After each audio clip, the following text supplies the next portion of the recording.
All right, hello guys, how's it going? We should be live right now. I'm going to check on my phone to just see that the view is set up the way I want it to be. I'm very excited to get started with this. Excuse that noise, my computer wants to give me an important update. Let's see if this is working good. Gotta watch my own ad here. All right.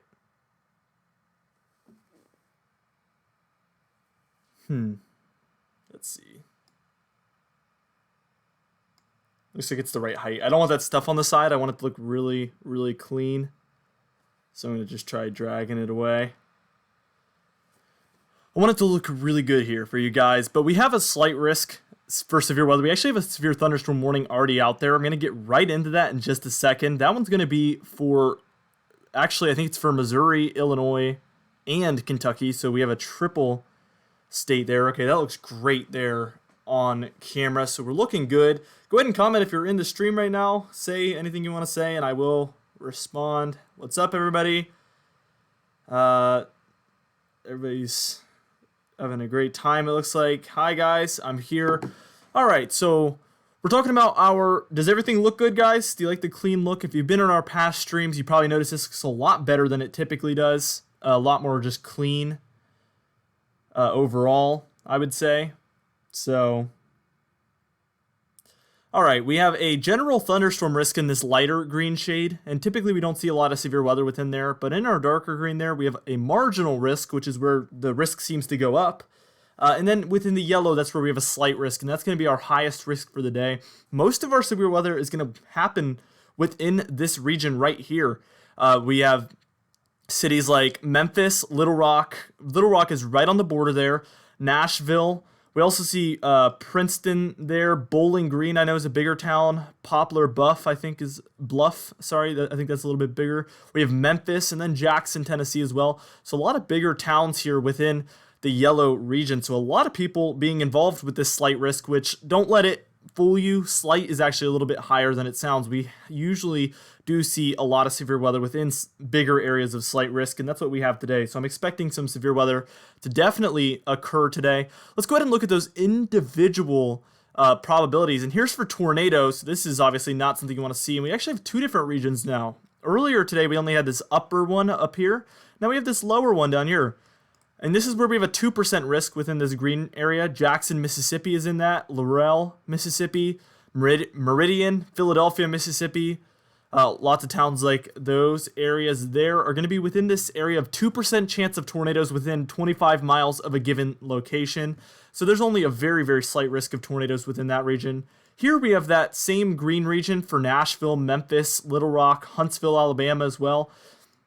But we also see this yellow region. Memphis might be in that, right on the border. We see Jonesboro, Dyersburg, Jackson, Union City, and Sikeston there within this 5% region within 25 miles of a given location. So the percent goes from 2 to 5 within this yellow region.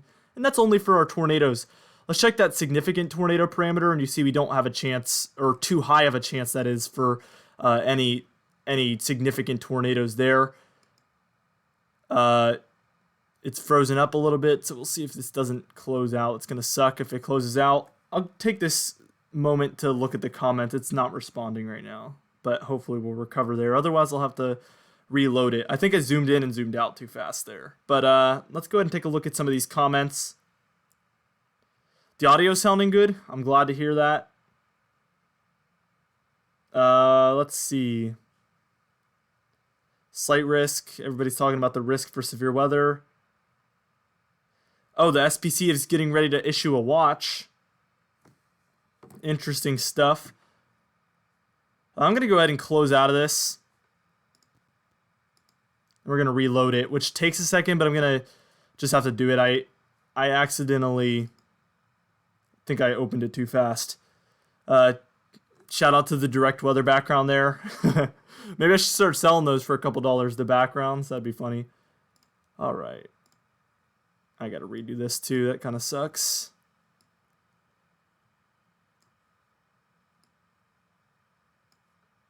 All right. Let me get this reset up here, guys. And it's got to load all this stuff in that you can see there, all 327 of them. So we get to talk while it's doing that. Tallahassee, not today. We'll talk about our future days coming up. We have a few days of severe weather coming up, actually, and I hope I'm going to be going live for a few of them. Let's see. What's up, guys? Let's see. South. How is South EW? If you guys ask to be a moderator, I'm probably not just going to make you a moderator. I usually give mod to some of the more concurrent viewers, the viewers that I see in here a lot. So just be active, be helpful, and there's a chance that I might do that for you. But otherwise, I'm not just going to do it just because you ask. All right. Let's wait for this to load in. Once it gets to 327, it's going to start loading in our counties and our state lines there. There we go. So I can't be too abrupt with it, I've learned. Let's go ahead and take a break real quick and look at the actual radar for Kentucky over here, because I want to take an eye, or take a look. I don't know why I just said take an eye. Take a look here at this cell. It's heading right towards Paducah. Ooh, and that looks... Oh, we've got a bad hook echo right here, guys. That one could drop a tornado at any point. I did not realize we had such a defined hook echo right here. That one could be tornadic in a second, guys. This looks like a major situation, actually. I did not know that we had that serious of a situation happening yet. Jeez Louise, that is definitely a very serious situation there. I'm going to go ahead and save an image of that, because that is a beautiful, beautiful hook echo there. That is a very serious looking cell, and I always just put a bunch of random letters there, because I probably have never put in that name before, so it's pretty safe. Definitely a big cell right here. That's either Caro or Cerro, but be on the lookout right there, as well as if you're in Barlow. And that's going to be in the state of Kentucky, it looks like. That's right on the border of Illinois. Yeah, Kentucky. Very serious supercell type situation right here, guys. This is probably the best supercell, or worse, depending on how you look at it, but definitely the most defined supercell that I've seen all year so far. Look at that rotation. Still pretty broad, which means we probably don't have a tornado on the ground as of right now, but I would just take cover if you're anywhere in the path of this one. Barlow, LA, or La Center. LA Center, I almost said. But I think it's La Center. Metropolis there, Jopa or Joppa. Be on the lookout, guys. This is a very, very serious situation right now. This is not looking good. I want to look at that storm relative velocity, and we see this area. I'm going to open up my pick tool, which is a really cool tool that I use here, even though it's going to kind of interrupt and get in the way. Let me see if I can't slide that away. Oh, perfect. Perfect. Except for I can't get the thing. Hold on.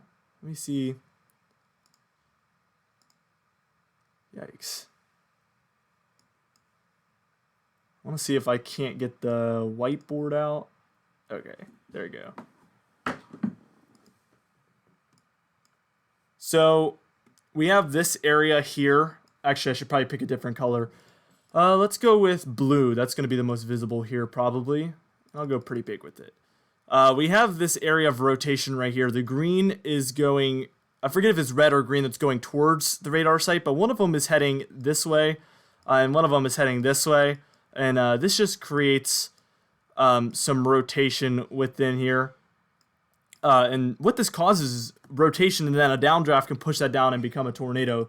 So that's what we're going to be watching over the next little while here, obviously, as we watch this storm develop. But we are going to see a tornado warning without a doubt here in just a moment for this one.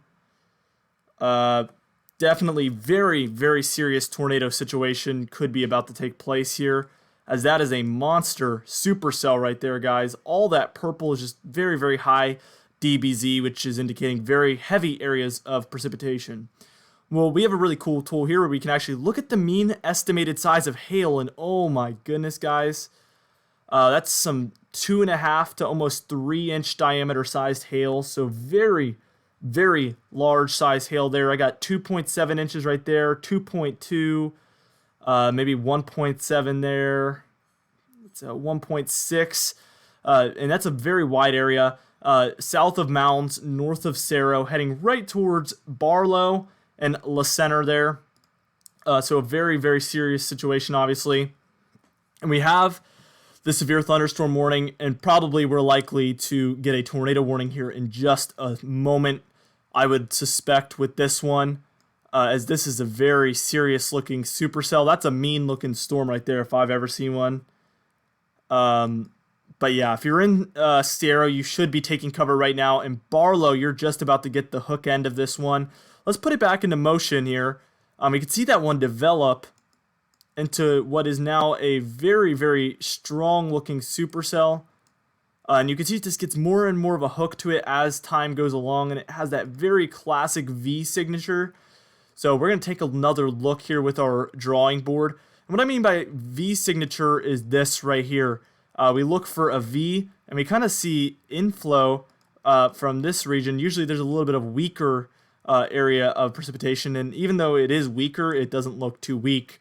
And let's take a look at that hook, because I want to explain that a little bit more.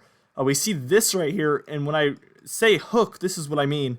And typically we would see a tornado somewhere in this region with a storm like this. This is definitely a rotating supercell. It's just a question of if it will put down a tornado, which sometimes they do, sometimes they don't. And that's why we're here. We're going to be tracking this one as time moves along. I accidentally just took a screenshot of that, but we are going to be taking a look at this one as time moves along and just tracking this one live with you guys. So if you are in Barlow or La Center, or really anywhere there in the very western regions of Kentucky, stick with us because we're going to be tracking this storm as it moves along. This, again, probably the strongest supercell I've seen all year so far.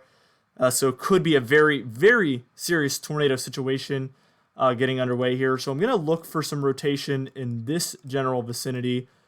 So we turn on base velocity. It's pretty broad. That's the good news. It's pretty broad. I'm not seeing a well-defined area of rotation yet, which means we probably do not have a tornado on the ground. There we go. Okay, so we're seeing blues show up. So we're getting stronger convection over here. Very, very strong convection. As you can see, it's gone from hardly having any purple to now there's well-defined blue areas, which is indicating, we'll take a look at this tool. 71 dBz, which if you know weather, you know 71 dBz is a lot. Whereas in the hook, we have about 56. But anywhere in the purple is 60 to 70. Blue is 70 plus. Red is anywhere from 40 to 60 there.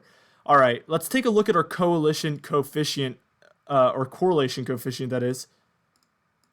Let's take a look. I want to see where our hook is. Okay. So if we did have a tornado, it would be somewhere in this region here. We're not seeing that right now, which is good news. Definitely very, very good news there. Let's see.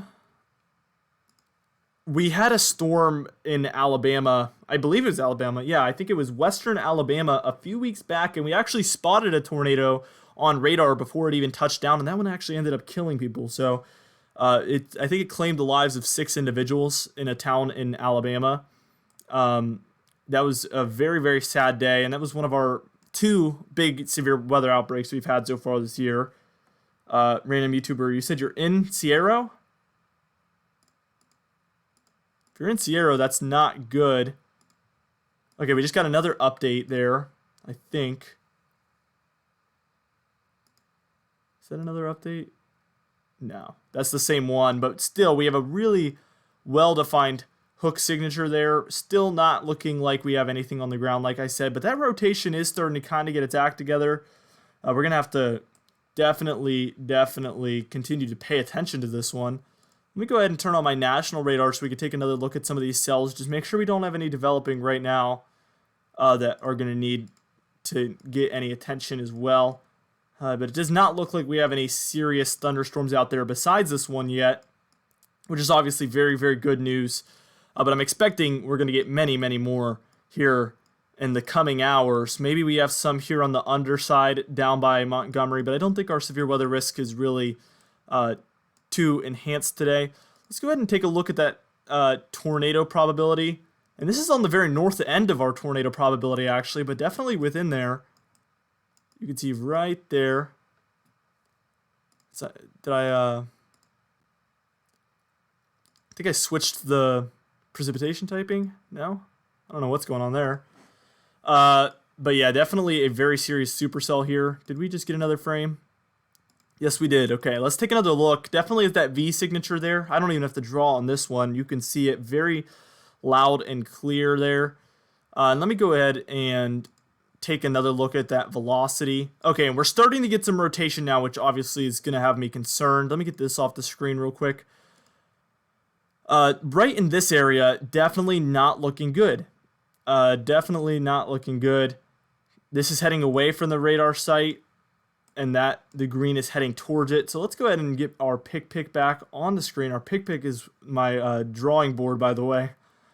If you did not know. Actually, let me get that off the screen first. Sweet. All right. So I want to draw on this. I think being interactive helps everybody understand it a little bit better. So here's our outgoing wind, and then here's our incoming. So you could probably imagine that we're going to have little bits of rotation all along this, because we have the wind heading this way, and then the wind hitting this way, and then that's right along where our supercell is set up. So that seems very, very likely that that's a region where we probably have a lot of rotation going on down here on the lower end of that supercell. So again, I'm going to take another screenshot because this looks absolutely beautiful, guys. I want to save this for the end of the year, just kind of remember this type of stuff. I want to go live a lot this year. I'm going to be with you guys a lot. But we do not have a tornado warning yet. Did we just get another frame there? I keep thinking we did.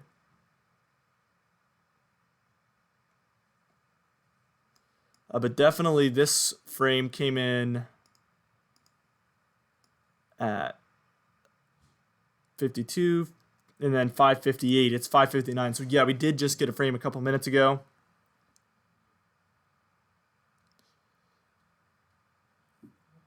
But we definitely have a very, very serious supercell going on here. Did we just get another frame? I keep thinking we did, but I don't know. There's another one. I'm just going to hit play. Hopefully, by the looks of this, it actually looks like it might be dissipating a little bit.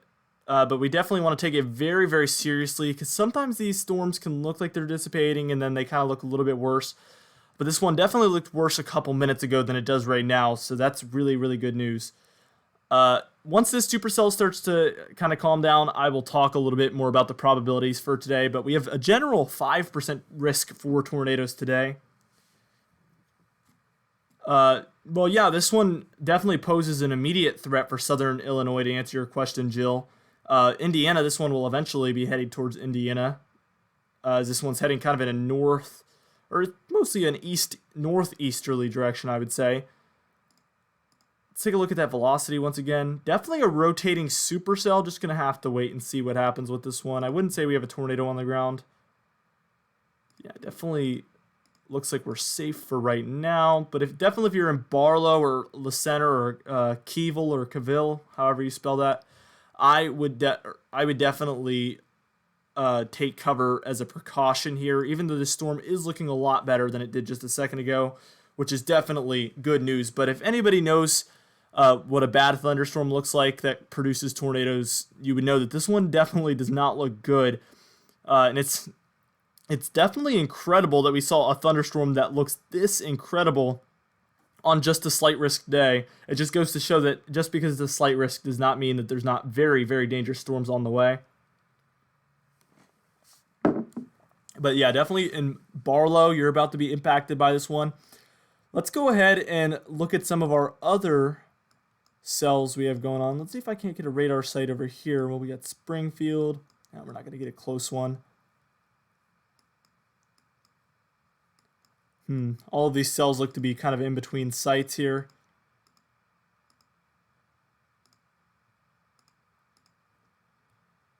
All right, let's see if I can't get this radar site. There's one, looks like there's a cell maybe south of Jackson, Tennessee here.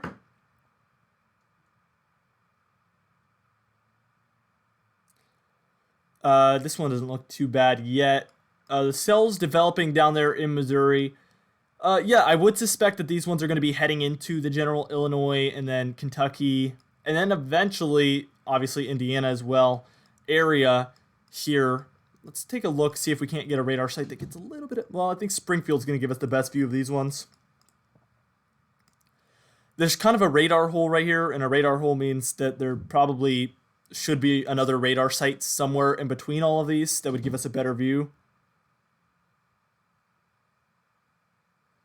Alexander County, I guess that's what we were just talking about there. I don't have the county names on screen here, so it's really difficult for me usually to figure out what counties people are talking about, as I'm going to probably have to do this just to be able to see what I'm looking at here. There we go. Okay, so yeah, we do have some cells developing here. And I suspect that in the coming hour or two, these ones will start to look a lot like supercells, just like our other ones are. Some of these at least, not all of them, but yeah, some of these will develop to be just as potent as these ones down here, or this one down here in Kentucky. What we're going to go ahead and do is switch over to this site as we are buffering again. So it's just an unfortunate thing that happens with WSV3, which is our radar program. It does kind of stop responding sometimes. So sometimes I guess I'm going to just go ahead and close out of that. When stuff stops responding, usually it is not going to recover. That's what I've learned. So we're going to go ahead and open this back up again. Let's go ahead and do this, do that, and then maybe like that. Okay. Okay, it's loading them in really fast. We do have what looks like, no, I don't think that's a mezzo. Nah. That was a little bit of a rotation signal it thought it saw, but I think it was just because it was loading in. But okay, now we got everything back and loaded in. All right. Let's take a look at our most recent frame we have here. All right. Yeah, looking a little better. I'm definitely happy. Definitely, I think this is a positive outlook as of right now. Obviously, a couple of minutes ago, just recently, maybe 10, 20 minutes ago, things were not looking as positive as they're looking right now. Definitely a more concerning look as we saw this supercell cross the river here. It looked like it had definitely the potential to drop a tornado, but it eventually ended up kind of weakening, which is really good news. And this is where we're at right now. Definitely not the strongest look, but that does not mean it's all over. So we have to definitely be cautious and not think that it's all said and done, because these storms do like to kind of play around a little bit where they'll kind of dissipate a little bit and then pop back up. So you never completely know until the storm has completely dissipated, which obviously this one is still here, so it hasn't completely dissipated. I think it is definitely, it could be cycling. That's basically what I was just referring to in more simple terms, is we do see a lot of the times they will look a little bit weaker and then kind of strengthen a bit again.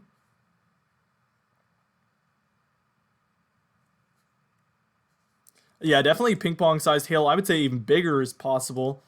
As we take a look at our awesome tool we have here, mean estimated hail size. Earlier we had a lot larger hail, so we can see that our storm is a bit weakened at this point. 1.5 up there, 1.2 down here. A lot of these reds are 1 inch to 2 inch size hail. But we were seeing blues earlier, which was indicating areas of 2 to 3 inches, 2 to 3 inch size hail.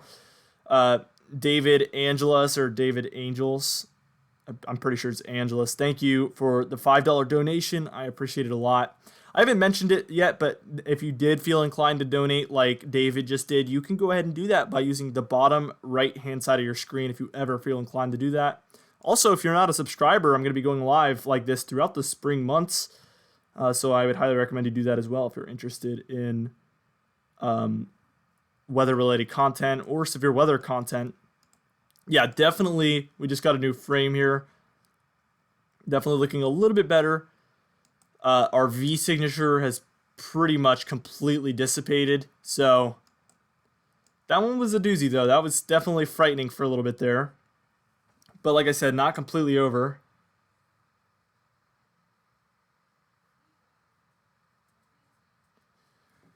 Geos Pro, yeah, I'm definitely working he said, haven't had a significant tornado in my town for 30 years.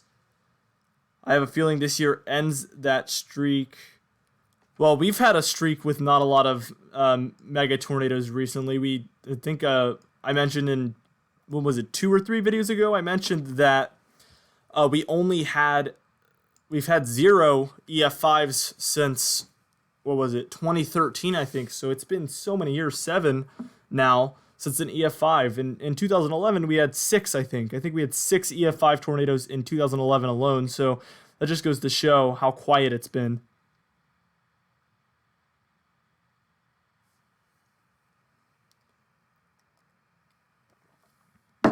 Andrew's weather prediction said, let's get him to 100,000. I would absolutely love that. I can't wait for that day when it comes. I hit 88,000 subscribers yesterday, actually, on my birthday, which was incredible.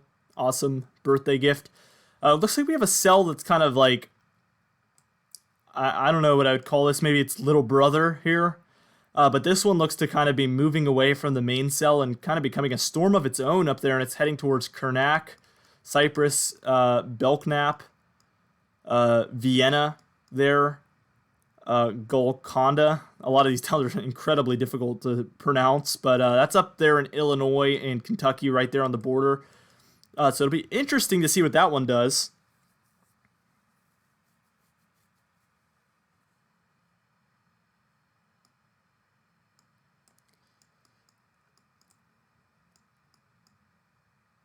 Yeah, definitely doesn't have that same signature that it once had, but it could just be cycling like somebody said. This one almost up to the north does have a little bit of qualities that could potentially make it become a supercell, obviously. So it's going to be interesting to track these 2 separate cells as we head forward. Let's see what my other radar sites are I'm working with here. Looks like these storms are absolutely exploding over here. What's going to be my closest site to these? See, there's kind of a radar hole within this region. I've noticed that so far this year when I've been streaming. Last time I did this, last time I switched radar sites like this, it crashed, so we'll see what happens. Yeah, we definitely have a lot of storms developing up here in Missouri. The interesting thing is we were expecting most of the development to happen down there to the south, but so far the northern end of this storm has been a lot more intense.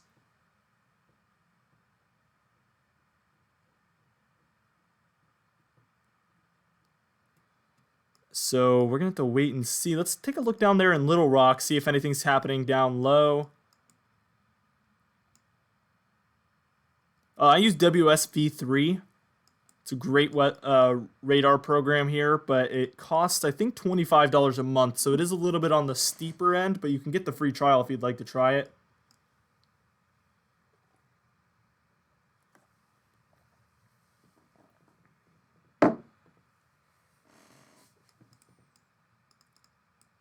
Let's take a look down here south of Birmingham, Alabama. Looks like we might have some thunderstorms in between Birmingham and Montgomery. Wendy just donated $5. Thank you so much for the donation. I appreciate it. Ooh, we do have some pretty bad thunderstorms down here. None are severe thunderstorm warned, but down there in between Birmingham and Montgomery. Is not responding again. Maybe it's because I'm in windowed mode. I think that might be part of the issue. I'm going to try to do full screen this time. I want to be able to just take a look. Typically, I don't have this problem, actually, so I'm doing something a little bit different. This should be a little bit better. But we got to load our shape files in first, so... But we can take a look at some of these cells that we were just looking at there for Rockford, Alabama. Definitely a little bit of a pretty bad thunderstorm. Up to the north of there, near Goodwater, and I'm not even going to try that name, but Lineville. We see south of Montgomery, we have a few cells. So that's not even an area we were really expecting too much severe weather, but we are having it, so. Let's move back to our supercell. I think somebody could make the argument that this one's just cycling. It looks like it's kind of getting a little bit of a supercell type feature back to it, but now we're going to have to wait until it passes our radar site here because we're going to get kind of difficult quality here as it gets very, very close. But this cell up to the north, it looks like it's almost a linear supercell type system because we have this up to the north that looks like it's developing a hook. And then here's our separate cell that's been kind of separating itself. It's now fully separated itself, it appears. So we'll have to wait and see what that one does too. But a lot of our severe weather is occurring far to the south of where we were originally expecting it, as we still don't have our borders back. So we'll have to wait and see if I load that back in. I don't know if that's going to work. I just turned it black. But yeah, we've been tracking this supercell. We just got a new severe thunderstorm warning there. The interesting thing is I think this one's moving a little bit in a northeasterly direction, but they kind of have it moving in a southeasterly direction. I don't agree with that, I don't think.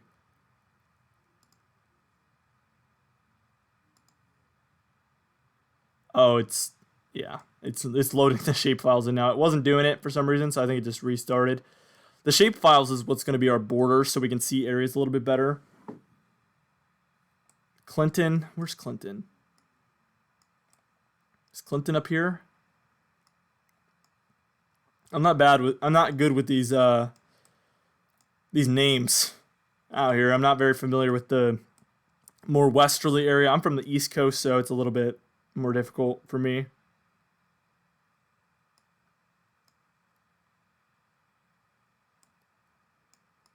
We definitely are going to have to wait and see. It's right near Barlow through La Center. It's heading right towards Keyville or Cavill or however you pronounce that. And it's going to be recrossing this river here. I don't know, what is this, the Ohio River? I don't know. Paducah, Metropolis, Brookport. It's heading towards this area. So if you are in that region, be on the lookout.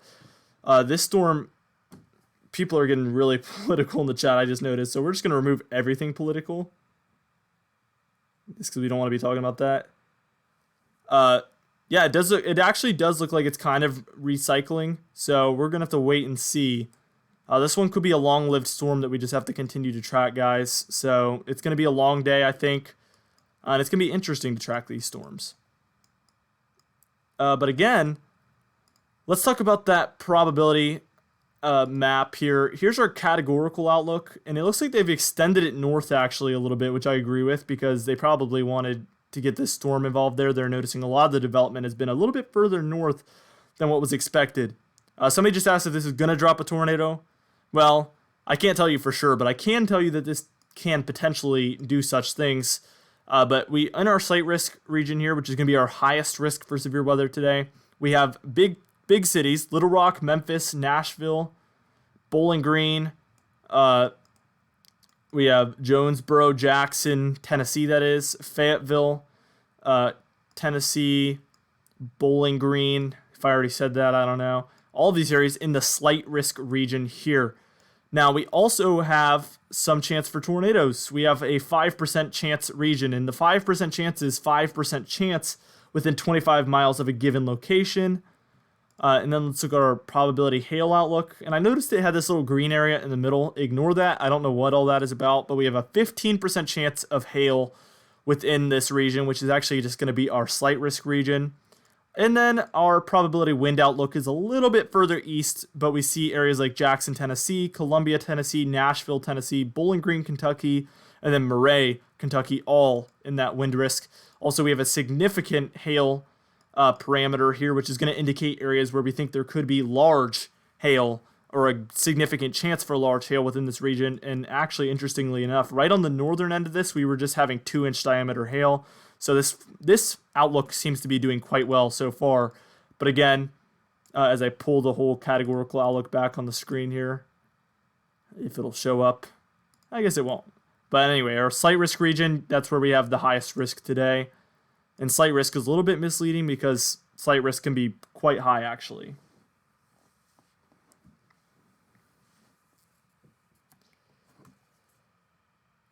Yeah, if you talk about political stuff, are they still doing that?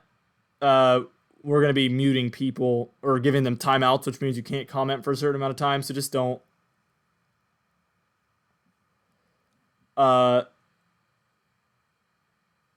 There is a supercell developing near Salem, Missouri. Can you check it out? I will check on my phone real quick because I don't feel like changing radar sites unless there's actually something to look at here. So usually I'll just go on my phone and take a look. I'm not seeing anything, I don't think.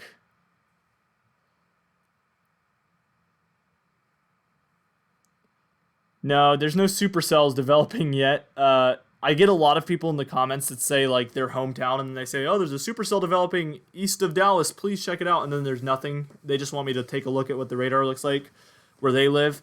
But I just think that's wrong because I know you want me to tell you what your weather is where you're at in the video, but we're trying to talk about the major life-threatening weather in these live streams. So it's not good to divert the attention away from the most major weather just for the sake of seeing what the weather is like where you live. But we do see that, so as who mentioned that? Somebody mentioned that the V looks to be reappearing, and yes, this storm does look to actually be looking quite strong again. So it's over La Center now, and heading towards Keyville or Cavill. I don't know how you say that. Yeah, this is definitely, these types of storms are known for being very tall, so I'm not surprised that the echo tops are very high. I can't see it right now, but earlier you could tell it was very tall storm. And we still have about 1 to 2 inch diameter hail. It's just a much smaller area at this point. Earlier, well, it wasn't that big, but I don't know what all that's about. I think it's trying to load in the reflectivity. But earlier it looked a little more like that, whereas now it looks more like that. So the hail looks a little bit more weak, but we do like to actually heed with caution. When it's really close to this radar site, we can see issues. So I don't want to take it too seriously until it gets past.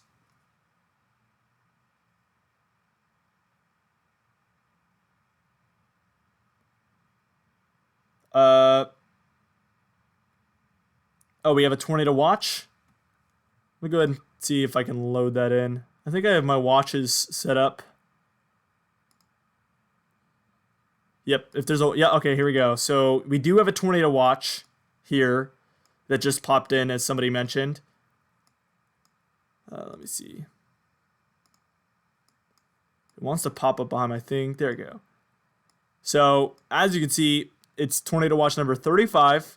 And it expires at 2 a.m. tonight, so we're gonna have this risk throughout the day today. We have max hail 1 inch, which I don't know why that's the maximum hail because we've already picked up 2 inch diameter hail, and we also see that the max tops are gonna be 50,000 feet, which is very tall, which would make sense because this one's really tall.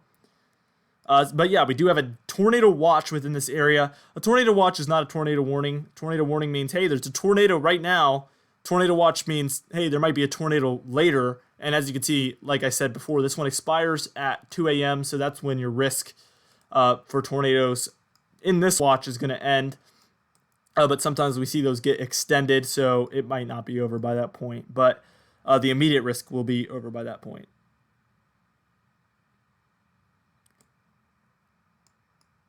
All right, we have these cells developing out here in Missouri, but again, these ones aren't really in our main tornado area. We're going to be watching northern Arkansas for storms to develop and then eventually make their way northeasterly in through portions of Missouri, Tennessee, Kentucky, southern Illinois, and southern Indiana as well, all as the night progresses.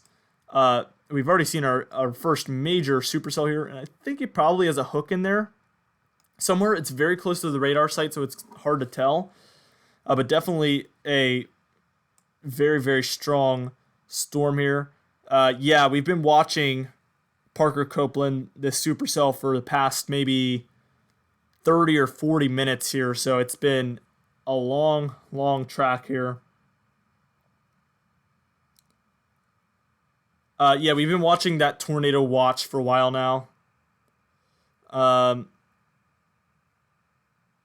let's see.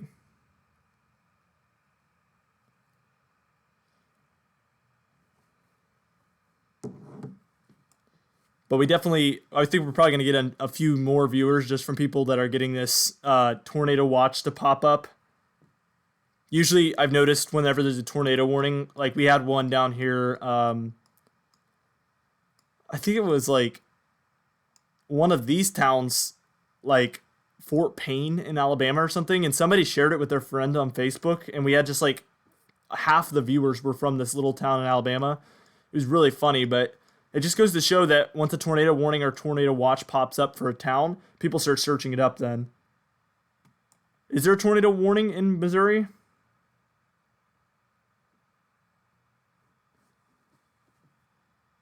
Somebody said tornado warning in Missouri. They might just be talking about the tornado watch, though.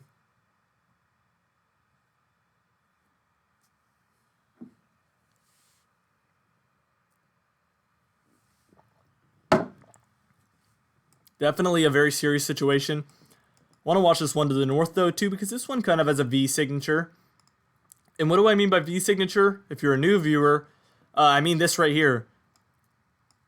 That's a V signature, and we look for a little bit of a hook to develop here on the end, and that's what a supercell structure would look like generally, and that's what we saw happen for the southern one. So we're going to be tracking this and trying to memorize how it's looked in the past, just so we can watch it develop and kind of just track its life there.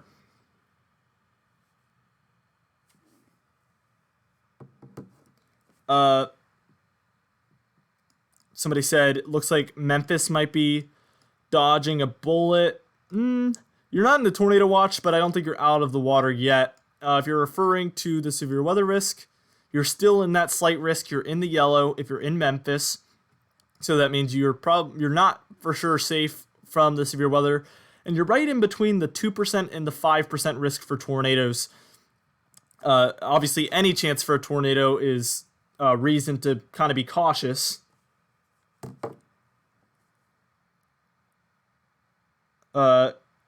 Just got through some rain in Atlanta. Yeah, we did have some showers ahead of this severe weather event.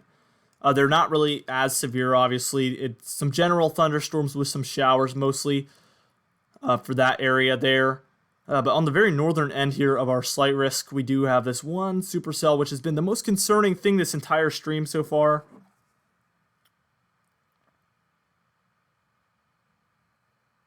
Thank you, everybody who's been a part of this stream for so long. We've been consistently at above 200 viewers this whole stream. It's been awesome, guys. Be sure to subscribe. And also, this is something we learned a couple streams ago. If you like the video, it's going to be more likely to show this video to the people who could really use this information. As we get tornado warnings possibly later, it could literally save somebody's life. So I always ask as a courtesy that you just like the stream. It's not for clout or for, attention or anything, but it actually does just help suggest the live stream to people, which is obviously very helpful. So if you do that, that's just that would be great, obviously, for the stream and just for helping people. A lot of people don't know about these slight risk events when it's severe weather like this. It's not as mainstream worthy, so a lot of people don't actually know about it until there's a tornado warning for your house or something like that. So you guys are doing an awesome job. The like button just went nuts after I asked you guys to do that, so thank you so much. I'm sure that's going to help suggest it. One time when I was asking viewers to do that, we got up to like 800 viewers just from like everybody coming in and liking it. It really just, the YouTube algorithm loves when it sees the likes and it sees the comments and the viewers staying in. Somebody said Supercell blowing up or exploding in Arkansas and Missouri. Goal is 500 likes. The most I've ever hit in a live stream was 1,000, and that took everybody liking it. So we'll see. I'm going to take a look at my radar on my phone just to see if there is a supercell in Arkansas and Missouri. I really need a partner. That's what I need during these streams. I need some sort of partner to kind of like, I don't know, tag team so we can keep the talking really just interesting. I find myself getting a little bit tired sometimes, and just where I'm reading and I can't really talk at the same time. So I've always felt like it would be really helpful to have somebody I'm doing it with, obviously. We do not have a supercell in Arkansas and Missouri. Okay. A lot of times people say there's supercells all over the place, and then there's not. Our cell right here, however, as it crosses the radar site, once it's here, we're going to have a really good view of it once it crosses this river once again. But for right now, it's right under the radar site, which basically means we're not going to have a good view of this thing for probably at least 20 minutes. These ones are looking interesting.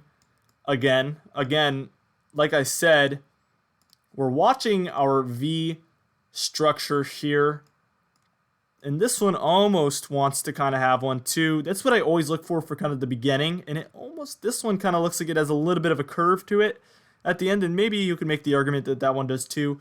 So those are obviously the beginning of what could become supercells, but not always. Sometimes it can go either way, really. And those are up there for Missouri, I believe. Or no. Those are in Illinois, southern Illinois, actually. Right near Dungala, right to the east of there. So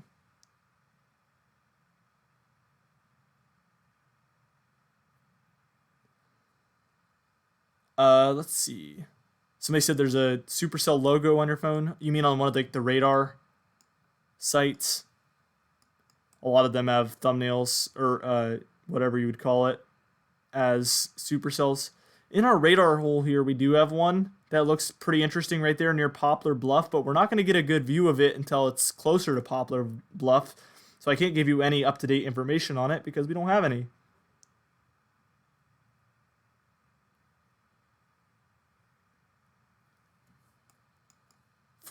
Storms forming to the east. The only area I would say that there could be is down here. So let's take a look.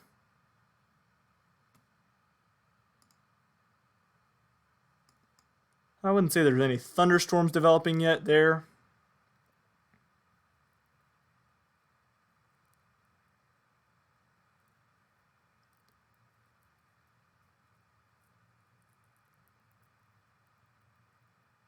Let's see. Definitely this one is still just the most extreme storm we have around right now, and that's probably the reason why it has a severe thunderstorm warning and none of the other ones do. But this storm is a very serious situation. This one is looking like it's going to be our next one to watch as well. It's near Van Buren, Grandin, Winona, Alton, Dinafan. That sounds like a medicine. But it's just around those areas, but it's pretty much in the middle of nowhere. This looks like a hilly region with maybe some little farmland within it, but really probably nobody lives there. At least nobody that's watching the stream. And here's our supercell here, and you can tell you literally cannot see anything because it's getting eaten alive by the dark hole that is our radar site there. And when you're really close to a radar site like that, the information that it puts out is obviously like very, very, what would you call it? I don't know. I don't know what I would call that. It's like a toddler splattered finger paint on it. But yeah, we definitely have a lot of severe weather going on right now. Somebody said, why don't you talk about the real cause for the world's engineered weather? I don't talk about that. There is plenty of channels that talk about that stuff, but I usually just talk about like, hey, there's weather happening right now, and I just show you guys what's happening. I don't get into all that stuff. I don't know anything about it, so. But just to the south of Keyville, there is a little area that's obviously a little bit concerning. We cannot see if there's any rotation, and we cannot see if there's any debris, so it's just going to have to wait and see till when we're outside of the radar site there. Let's see.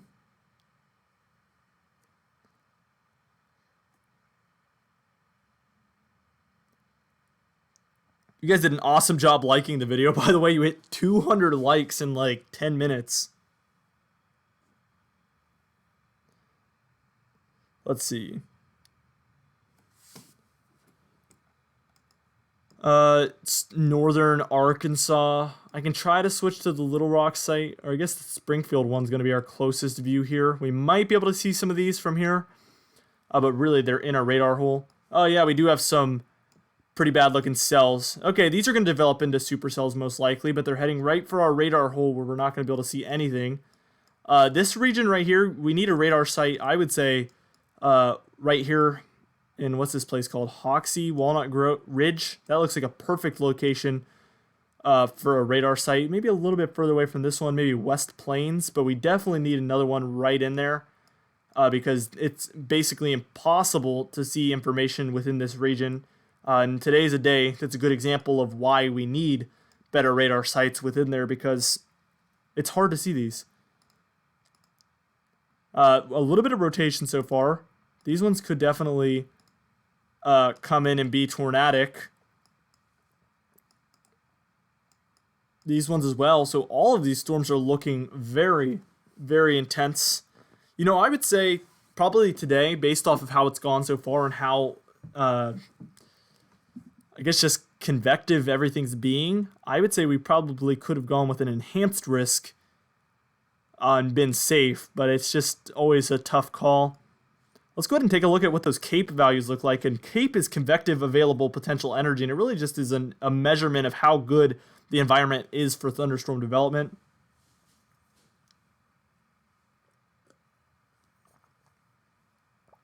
If we can get that to pop up. Sometimes stuff just doesn't want to happen on this website.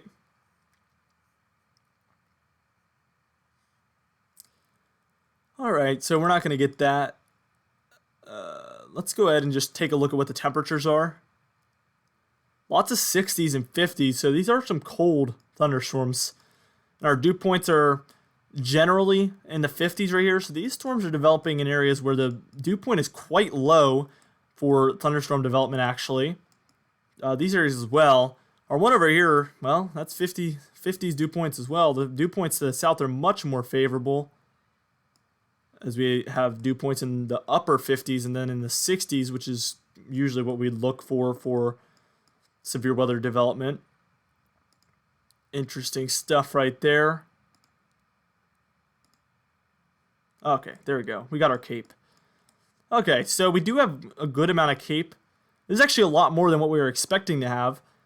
Anywhere in the green, well, probably general thunderstorms could be developing, maybe a little bit more. So as we get in those orange shades, that's where we're over 1,000, and that's what we're typically looking for severe weather development. And then in the reds, that's where we're closer to 2,000 CAPE. Might even have very close to 2,000 CAPE in some of these regions, at least 1,930. Yeah, 1930 CAPE. So, I mean, very, very high CAPE within there.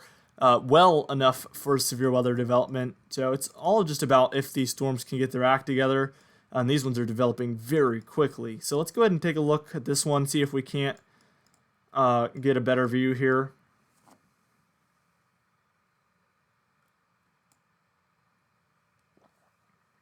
You know, it's hard to decipher, but again, this radar site is really going to just make it incredibly difficult to see until it passes it, but I would say it looks quite bad. Seeing those purples, no blues as of right now, but definitely picking up some purple still, so very strong thunderstorm. So weak broad rotation up here. We'll take a look. It's just very disappointing that we're going to see it move kind of into a radar hole. Yeah. That's going to be tough until it gets to about here. Then we'll get a better view. There's two here, and they're equally as concerning in my opinion. We're going to want to look at storm relative velocity. Yeah, definitely broad rotation in both, I would say. This one more than this one, even though this one looks like it has the most potential in my opinion. Two separate early young supercell type systems there. Same story for these two. Maybe even all of these within here as well. Looks like there might even be a rotation within that one. We can maybe switch to this radar site and get a better view of these very northern ones in areas of Missouri. Yep, here we go. So we do have, that looks like a pretty good supercell type structure there, but again, it's so far from any radar site that we can't really see.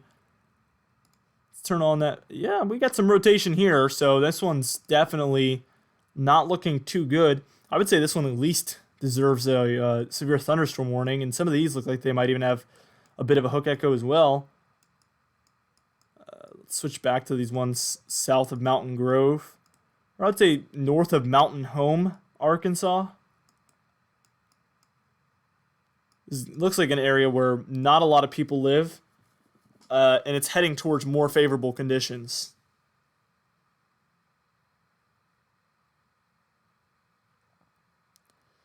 Definitely some stronger looking cells to this region near Mountain Home, Arkansas. We have other cells to the north that are also looking quite intense. And then to the south, one near Eminence, Missouri, that is, I think. Yeah. Eminence, Missouri. And then south of Van Buren, Missouri there as well. Up in northern Arkansas. One just moved over and crossed into Missouri. But we still have one that's on the south side of that border there. Just north of Bull Shoals. Is that how you say that? I doubt anybody lives there that is in the video right now, but we definitely have a severe weather situation right now. It's very, very interesting. Random YouTuber, yeah, I agree. These are definitely looking like they have a lot of potential to develop into quite intense supercells.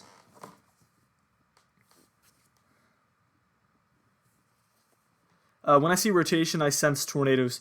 Well, it's, you can get rotation in these storms that never really pans out to be anything. It's really about if it gets a downdraft that pushes that rotation down and forces it to the ground, and that's what creates tornadoes.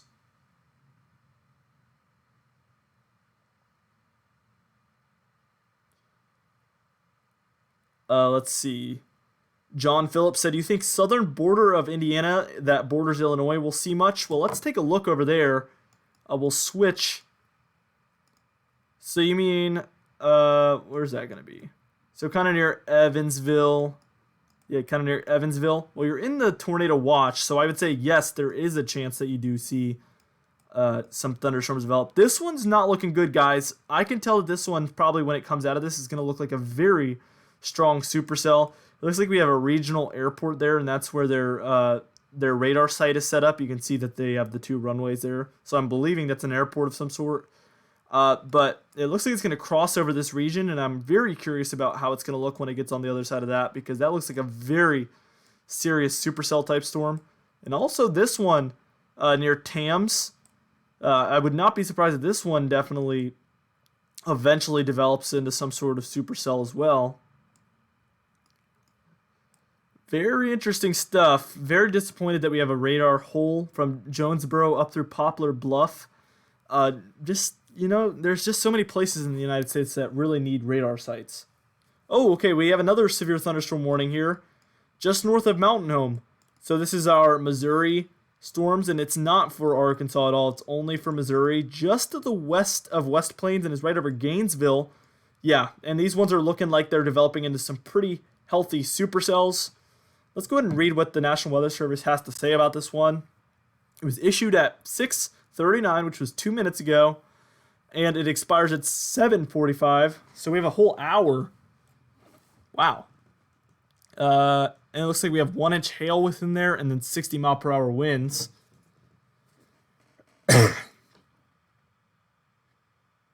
Wow.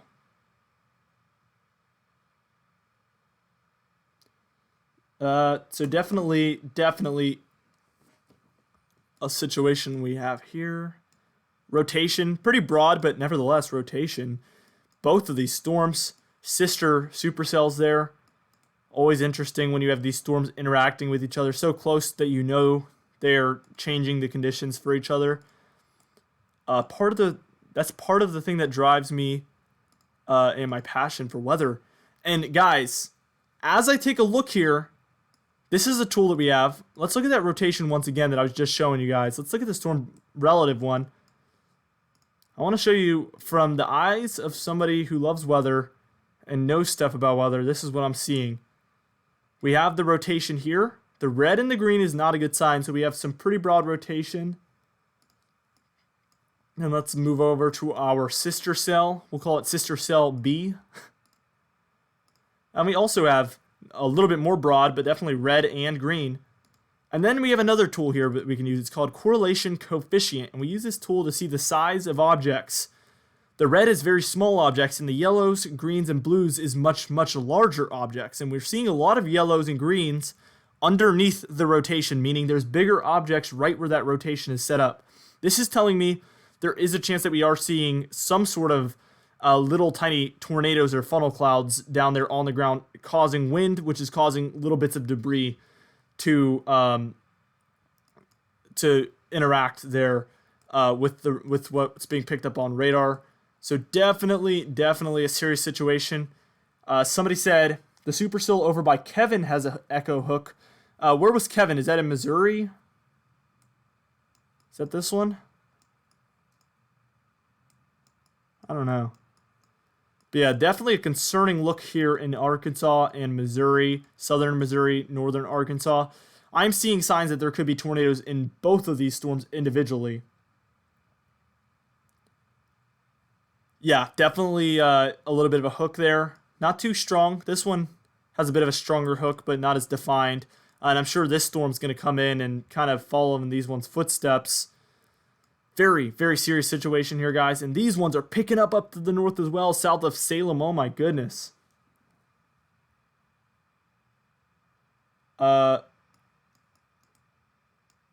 Definitely very, very weak types of wind damage maybe being picked up here. Well, I don't know. That might be the hail core with this one. It might be picking up on the hail. Let's look at the mean estimated size of hail. Yeah, so this might just be the hail it's picking up on for this one. This one, it looked a little bit more located where the hook was, and that's what originally had me concerned. It looked like it was a little bit further west than the pink, which would usually tell me it's more wind related than hail related, but these both definitely are showing hail signatures, both these pink areas. Let me go ahead and click off of that. I don't know how to undo what I've done now. Oh, there we go. All right. But definitely both of these cells. Let's watch how they developed over just the past, what is this, past maybe 20 minutes, and you can tell that they've just really intensified very quickly. These storms are really just growing quickly. And that creates a very dangerous situation because you look at the radar and nothing's there, and then you look 20 minutes later and there's a strong thunderstorm right over you, and that's obviously leads to some dangerous situations. We saw somebody said strong rotation south of Salem. Yeah, we'll have to switch over to the St. Louis site. That's probably going to be our best bet to take a look at this one. We do have a severe thunderstorm warning here south of Salem, Missouri. Yeah. Strong rotation. Impossible to see because of the radar hole. This needs to be an area that probably needs to be prioritized for a new region to see a new radar site. But we definitely do have rotation. And not only do we have rotation, we have what looks like could be a debris ball or some sort of hail, but it's almost impossible to say because of how far it is from any radar site. It's going to get a little bit closer to this one as it moves towards Farmington, fortunately. But definitely looking like we do have some debris within this region, possibly. But it's impossible to see how good that structure is on that cell, unfortunately. Let's move back to our original cell here. Back in Kentucky, going to be moving briefly over Illinois and then back into Kentucky. That's what happens when we have borders that follow rivers. Rivers do not follow straight lines, guys. So we have these storms that can cross over states multiple times. And this one has a lot of purples, definitely our strongest cell out there. But we have some younger, fresher cells that look like they're going to definitely be more intense as time moves on. We definitely have a strong thunderstorm here that now has a severe thunderstorm warning right near Eminence, Missouri. And this one's probably not rotation related. Yeah, this one does not have rotation. Well, a little bit. I would say this is more hail related, possibly. But yeah, we definitely have some hail in there. Under an inch, but nevertheless hail. enough to cause damage. This one has hail near about an inch, so definitely a strong cell over here. That rotation looks a little bit more broad now, fortunately, south of Salem, so I'm going to say there's not an imminent threat for tornado. Obviously, we do not have a tornado warning, so that should be obvious. And with these ones, well, we still have those kind of young-looking hook echoes, so we're going to have to just wait and see. Metropolis, Kentucky. Where was Metropolis? Yeah, right there. We're going to have to wait until that one gets past the radar site, guys.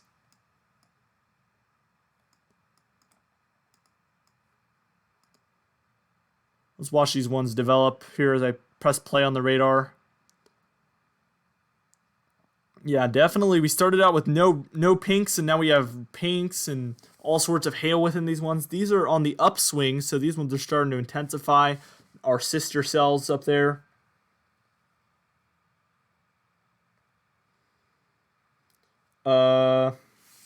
Let's see.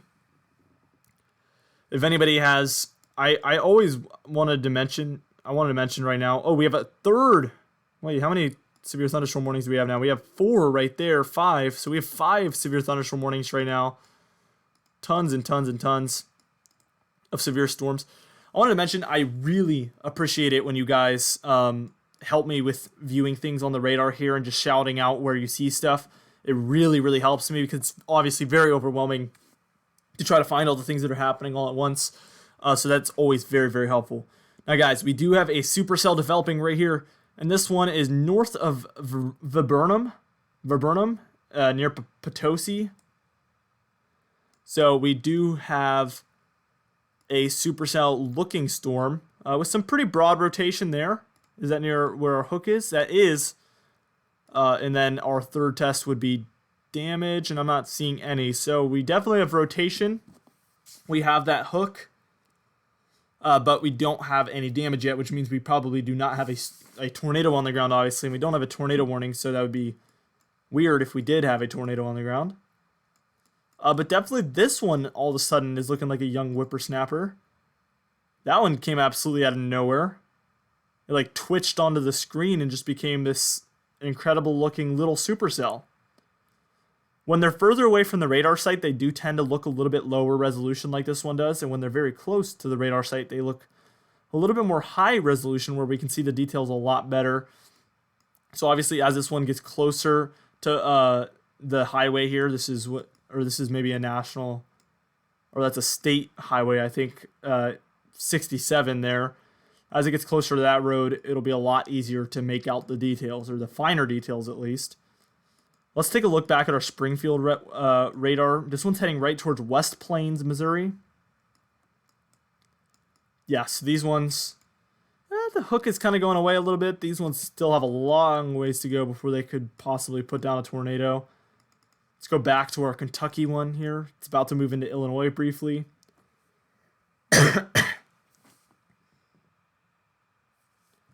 Yeah, we're just going to have to wait until this one is out of here because it is just really tough to tell the details. But as of right now, I'm not seeing a hook on it, but definitely a very strong and high precipitation cell.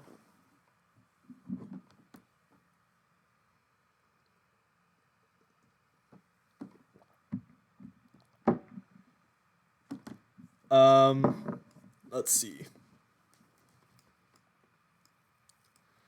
I'm going to be interested to see if we do see a tornado today. Because obviously we only have a 5% chance, which means there could be one, but we don't always. Going to be very interesting to see if we do end up seeing one. Is that the one near Eminence? No. Is that one? Yeah, that's that one. Well, it's going to be our closest site. We're right in that radar hole. Let's do St. Louis.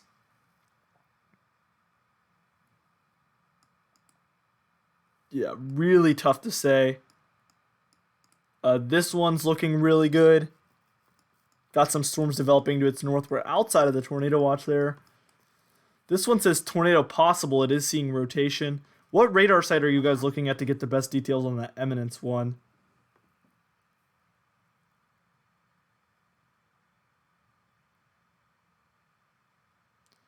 Kenneth Jensen, that's just not a feature that YouTube has. You can't send photos and comments on YouTube.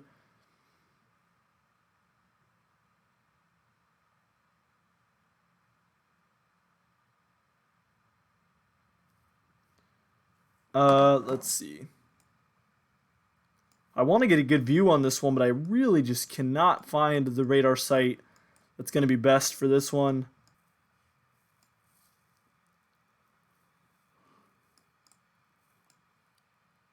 That looks the highest resolution as well.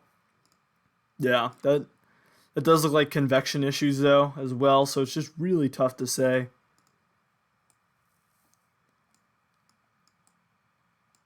Wow, these ones are developing kind of a third sister, so we have triplets now. Kind of turning multicellular, which is good news. Doesn't look like there's going to be a tornado with those.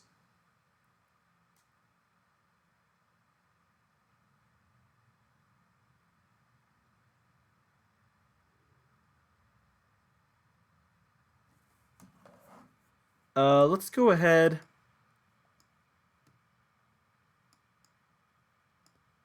We have one developing down here. This one will probably end up being a pretty good one, I think, near Diamond City and Lead Hill. I think it's going to move in the path of these ones. We've been watching that one a while too, and it could eventually become a doozy as well. This one, your Eminence. Wow, that one's looking stronger by the second.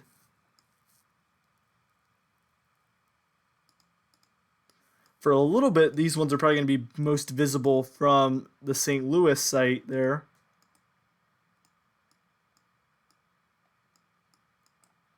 No tornado warnings yet, but all of these look like they could put down something.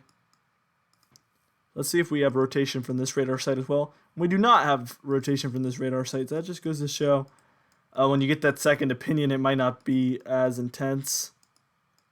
Let's see what we're looking like here. This one finally might be visible. Let's see. Xander, I still have no opinion on the hurricane season yet. That's going to have to wait until at least late March. We'll take a look at the ocean temperatures in later March, earlier April, and kind of take a better look and probably have a much better idea of what we're looking at by then. Yeah, this one is just kind of a cluster of thunderstorms, not really a supercell at this point.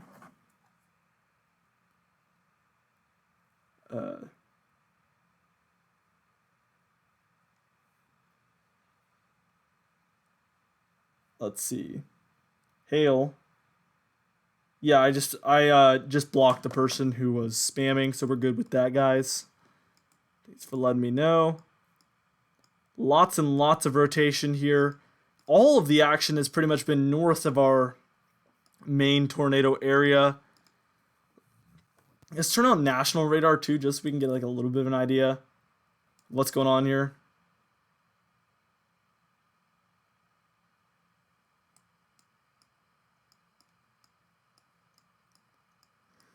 Yeah, still nothing down to the south. Got some showers and some thunderstorms over here. But really most of the action is north, or at least on the north end of our tornado watch. Eminence is dealing with kind of signatures that would kind of lead us to believe there might be a tornado. We see this one up here. I've been watching this one a while. Has the V, that's for sure. But then when you look at rotation, not very strong yet. Not very strong.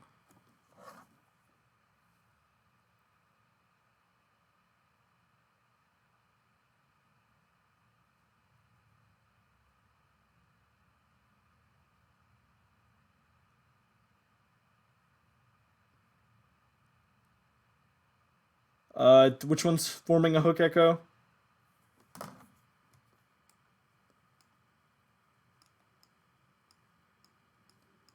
We see lots and lots of thunderstorms here all over the place. That one's not looking like a hook echo anymore. Earlier, when it was located more near Sierra and just crossing the river, that's definitely back when we saw more of the hook echo. Excuse me. more of the hook echo signature there. Some of these are looking a little bit better, but they're just so far away.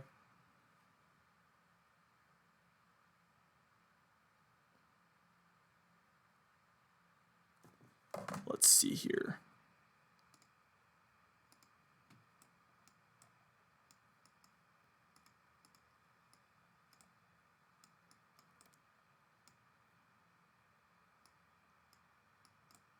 Might have some rotation in here we need to watch. But they're more multicellular, so typically these are going to be less likely to put down a tornado than the rest of the bunch, I would say. Definitely some rotation within these.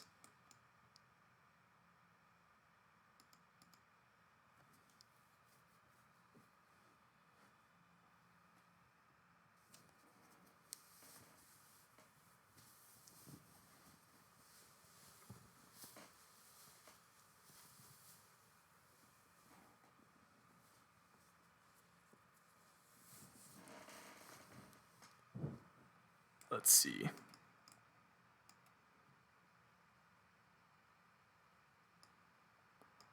Definitely here, here, and here. We have 3 separate areas as of right now, it looks like.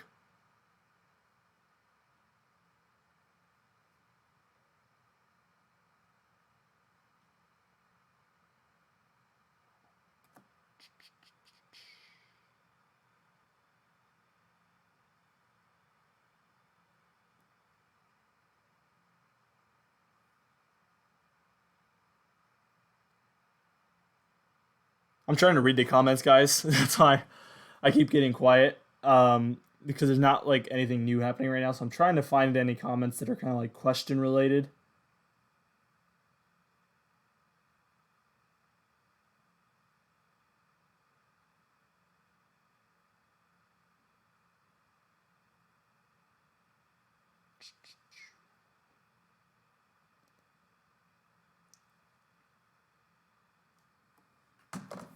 All right, let's take a look out there, what's going on right now. I guess we'll take another look back at our first cell. This one was looking a lot better earlier on. And now this is kind of like I said, just kind of a cluster. Oh, I don't know, about down to the south. What is emerging from our, what I called a black hole earlier, looks to be maybe a hook echo. If that comes out and that's a lot stronger than what it looks like right now, yeah, I think that's still a hook echo on that cell right there. So, geez, I think this thing survived that whole radar site and is still going strong.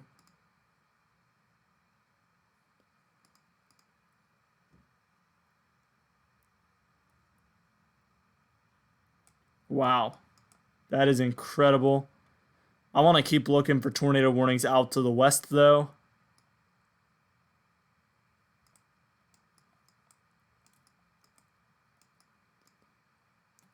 It's heading right towards Ledbetter. Maybe north of Ledbetter at this point. It's hard to say.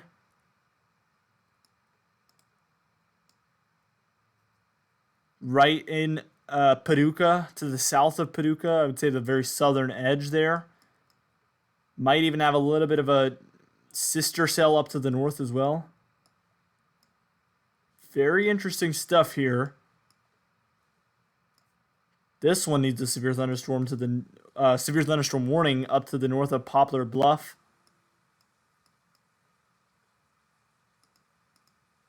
Let me take a brief look at some of these other ones.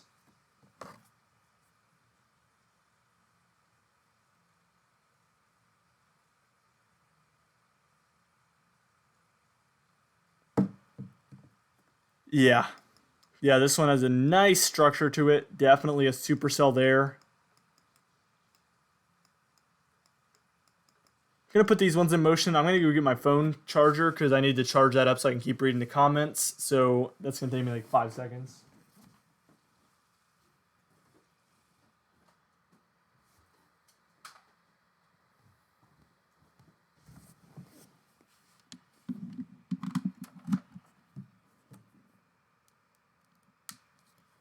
All right, got that plugged in. Yeah, so the tornado possible, that means that the radar, this radar product thinks it's seeing signatures that would look like a tornado, but that's nothing official. This one, I would be a little bit more inclined to think that there could be some sort of tornadic activity in this one. It just looks, it has that look, guys. This one looks a lot more like a tornado structure, I would say. What I really want to do is take a look back at this cell because this is an interesting development here with our current outbreak that we're dealing with here. I wouldn't even call it an outbreak, but our severe weather event here that we're dealing with. Wow, we have a hook echo emerging on the other side of everything here. Let's see if it has rotation. I don't know. I don't know at this point, but it does look quite healthy here, and I think that severe thunderstorm warning should at least be south of that little hook there, because those little suckers can definitely be potent, I would say. It's been a while since we've looked at the Springfield site, so I do want to take a look at that. Now there's like 4 cells over here, so we're getting a lot of action. And the weird thing is the argument that a lot of people were using for saying that today might not be a big severe weather day was they were saying there might not be enough instability or development of thunderstorms. And it almost seems like that's the thing that's holding everything back, is that they're just developing into these multicellular type cells that are leading to kind of just messed up blobs rather than, you know, good structured supercells.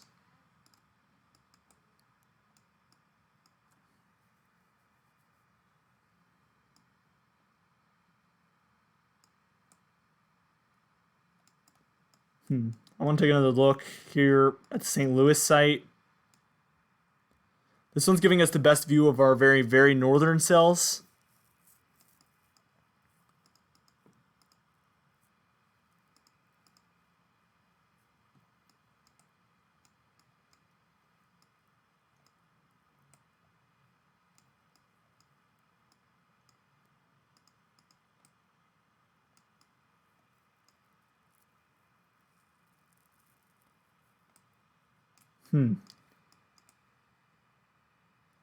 At the very least, this cell has a lot of hail, it appears.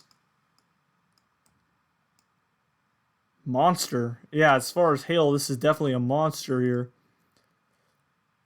Let's see what the maximum sized hail I'm picking up in here is. 2.2 inch diameter hail. So that's definitely some pretty large size hail coming down. That's definitely enough to cause some damage. Very, very interesting stuff there. I'm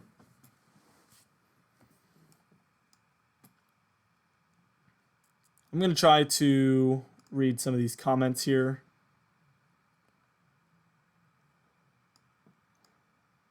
All right. Lots of comments loading in right now.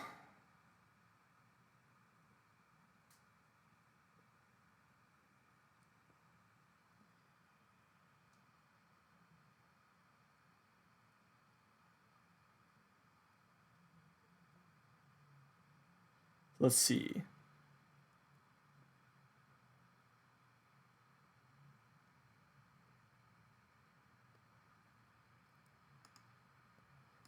Yeah, I think those comments are a little bit old. He's like still trying to update the new stuff, so I gotta wait for my phone to charge before I can read the comments coming in. I feel bad if somebody left a donation or anything and I didn't see it.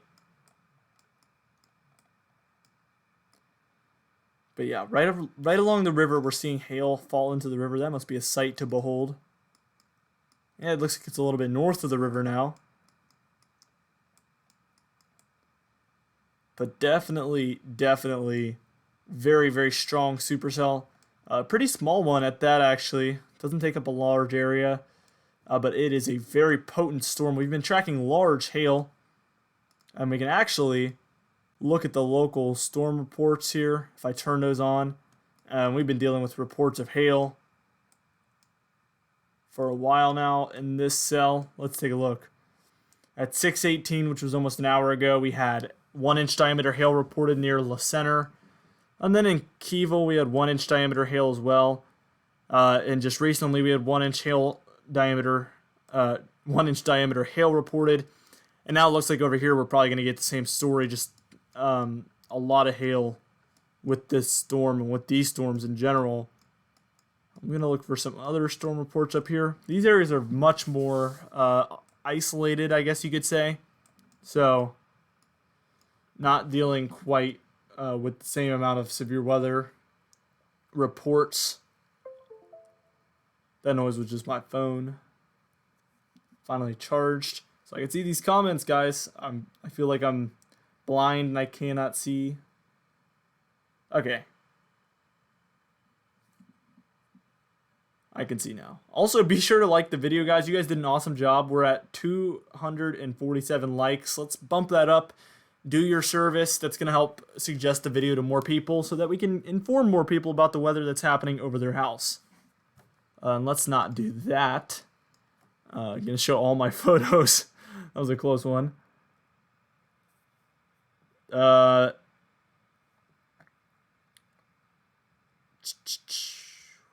to read some of these here. Where is this exactly? Well, we're talking about Arkansas, Missouri, Illinois, Kentucky, and Tennessee mostly. A little bit of southern Indiana as well. So that's generally where we're talking about. We have 1, 2, 3, 4, 5, 6, 7 severe thunderstorm warnings right now. Tons and tons of severe weather. These storms are going to move further and further eastward, and we're going to get a much better view of their, details, the best details in them, because the radar sites are kind of far away from them right now. So,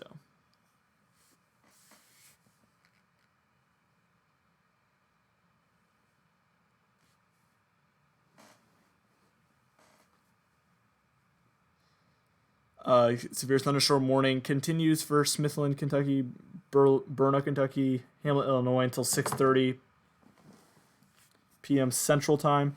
Yes, this time that is up on the top of my screen is actually Eastern Time. I don't know how to make it Central Time. I don't think I can.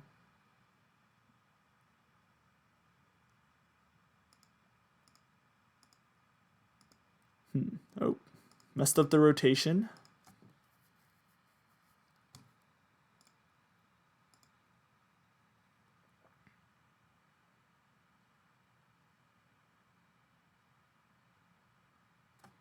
Somebody said,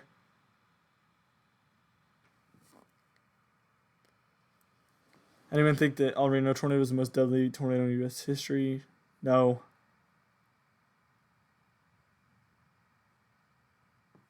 Oh, we had a funnel cloud report. Where was that? Did we have a funnel cloud report? Can anybody confirm that? Wow, serious rotation in this one near Eminence. That one's been showing rotation signals for a while now, as well as this one north of Eminence. We see some rotation. This one as well, and then this one as well. So we have a lot of rotation all over the place.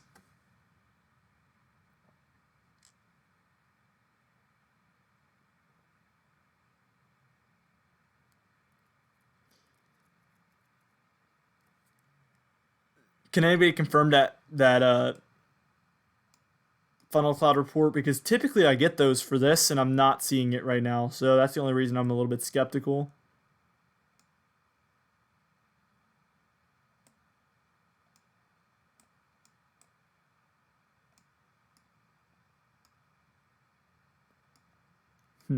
All right.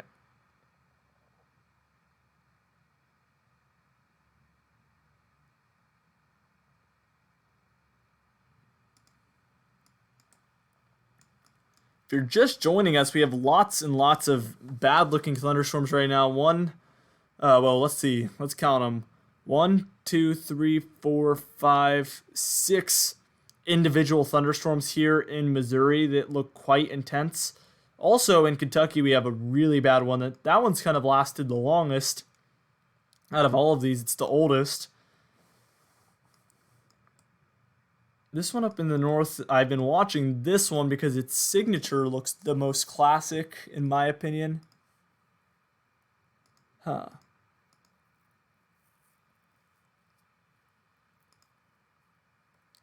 What was the state that people were saying the National Weather Service tends to not uh, give warnings as easily? Was it Missouri? Somebody was telling me a few streams ago that there was a certain National Weather Service. Uh, Siri just thought I was talking to her. I guess she thinks she's the National Weather Service today. But we somebody was telling me it was either Oklahoma or Missouri or something, or maybe it was even Arkansas. But they're saying that they really are stingent about giving tornado warnings.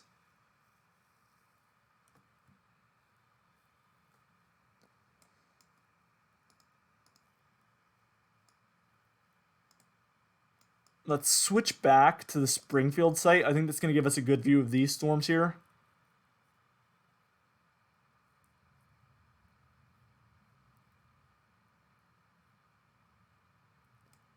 Yeah, so we have lots of cells down here in southern Arkansas. And sure enough, our little cell here near Diamond City in Leadville, I told you guys I thought this one would be developing quite nicely once it reached about those regions.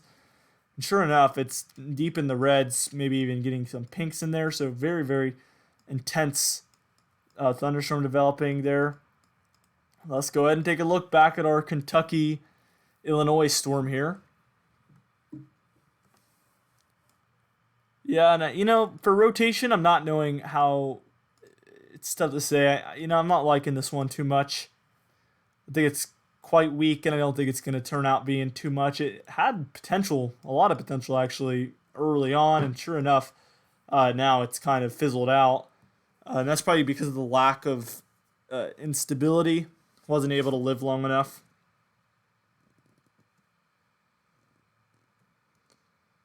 Well, here's what you have to imagine for the people wondering why there's no tornado warnings or thinking there will be.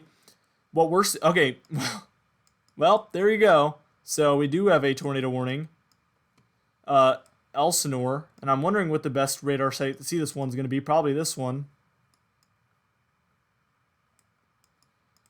But what I was going to say is the National Weather Service only has access to the things that we have access to here as far as radar sites. So if we're not seeing it, they probably can't either.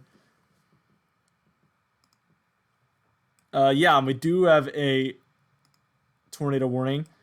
Now, this is a radar indicated tornado warning. And we do have a hail report that just came in there as well. So definitely looking quite intense for that one. Probably it got the closest to our radar sites, and that's why we went ahead and got the tornado warning there for that one, because they got the most we got the most high definition radar information there with that one so far. But I'm sure these ones would also warrant tornado warnings if they were a little bit closer to radar sites and more visible. But we definitely do have rotation within this one.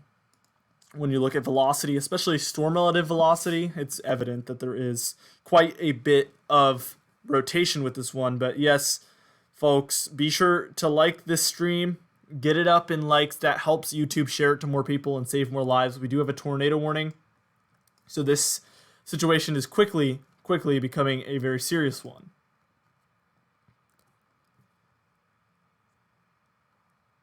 And also, if you feel inclined, usually we get all new viewers once it's been like an hour. A lot of the people that were here an hour ago are gone by now, but there is a super chat button on the bottom right, and you can go ahead and make a written message or a sticker, and you can also donate money if you feel so inclined to do so.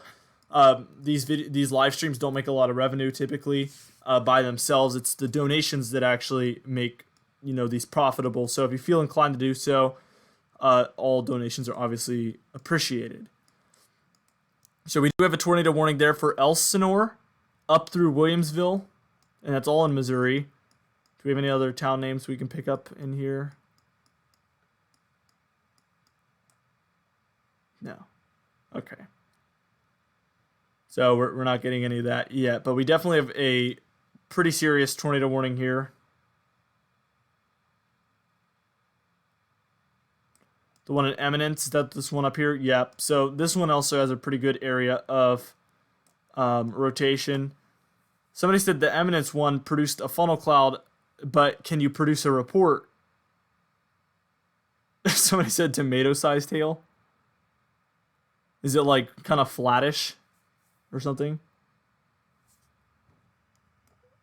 Okay, well, you can't just say there's a funnel cloud east of Eminence until I see that.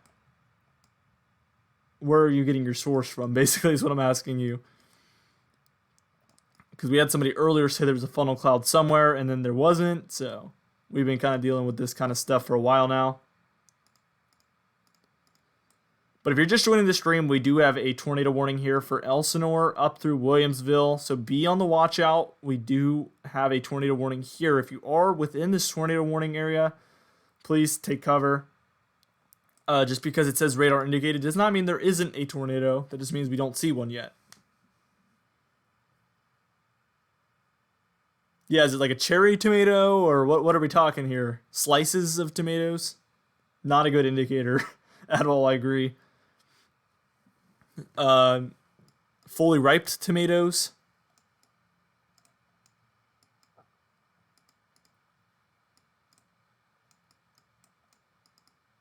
The only thing you missed, Andrew, is that we do have a tornado warning at this point for southern Missouri. We have lots of supercells developing here in Missouri, so it's going to be interesting to see how this plays out. This situation is very quickly becoming very interesting.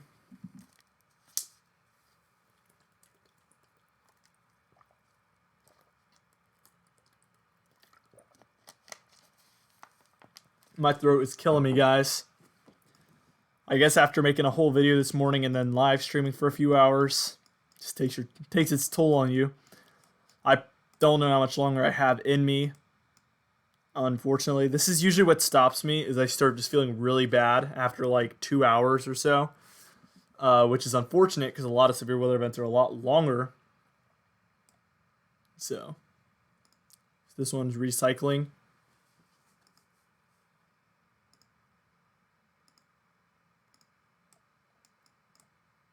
Definitely on car-sized hail. Come on now. Valor.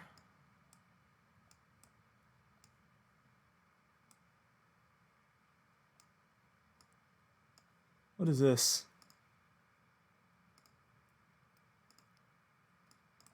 Still not impressive rotation on this one. But in this area, I would generally say be on the lookout. We do have that V structure still, and then our hook echo. So definitely a dangerous situation still. Let's see how this one's played out the last few minutes. So it started to look a lot more structured here. Definitely not a good look on this one. Dangerous looking supercell, to say the least.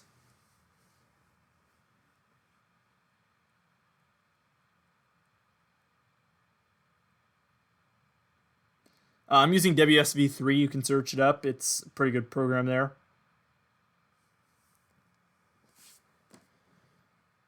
Definitely a very serious situation here, as this one's developing into a more pronounced supercell, I would say. And obviously, this is our very serious situation here with an actual tornado warning, which makes it the most imminent threat of any of these as of right now. Gonna move my chair a little bit.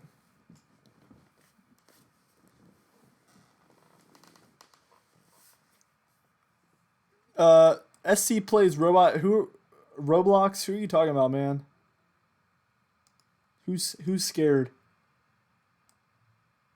Oh, Cheyenne Gruber's scared. I think everything's gonna be okay. I don't know where you're at, but I think probably everything's gonna be fine.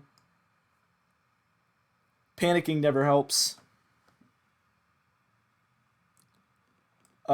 Paducah, is that for this one? Oh, this one over here? Yeah, that I believe it. That looks bad. Yeah, I guess we're about to get a tornado warning here probably then. Luckily, it doesn't look like it's in a very populated area. I think this one's been being underreported for a while now.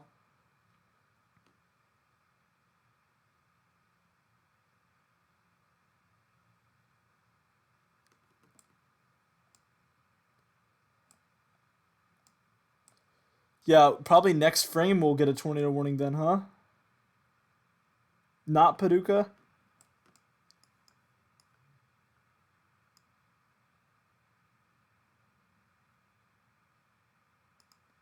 Well, this one definitely isn't confirmed. That one's radar indicated. This one looks a lot more imminent than that one, even though...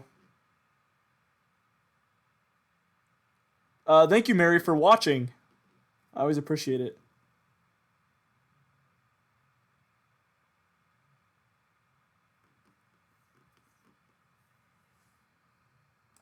Oh, it's by this...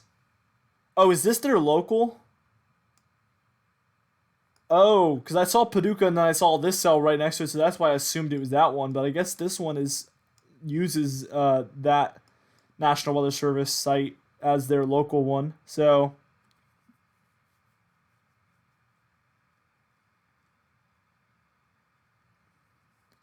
I can't wait for this one to get very close to the radar site so we can see the details a lot better.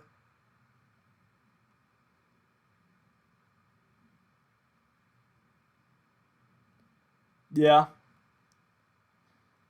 Yeah, I would say it's safe to say this one's becoming a pretty serious situation. I'm not seeing any damage or debris on coalition coefficient or correlation coefficient. I was just tempted to call it coalition coefficient, but we did just have a hail report earlier with this one near Elsinore. I'm still not getting a confirmed tornado report with this one.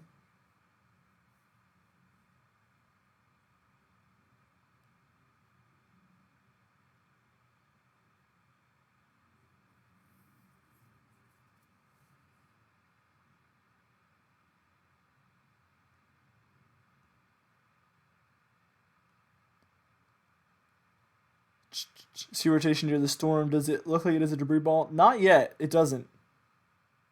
I'm assuming we're about to get a tornado, confirmed tornado on this one.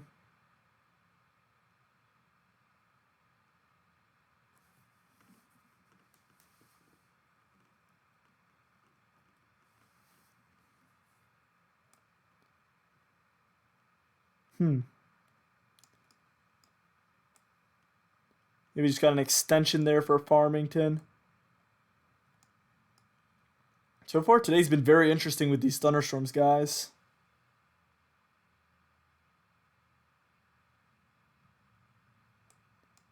Let's go ahead and look at the reflectivity.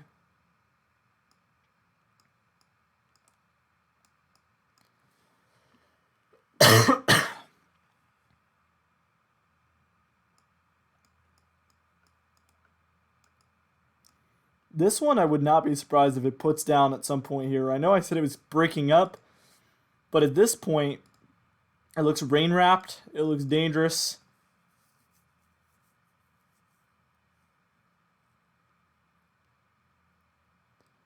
I don't think can a tornado watch be a PDS? Or just tornado warnings?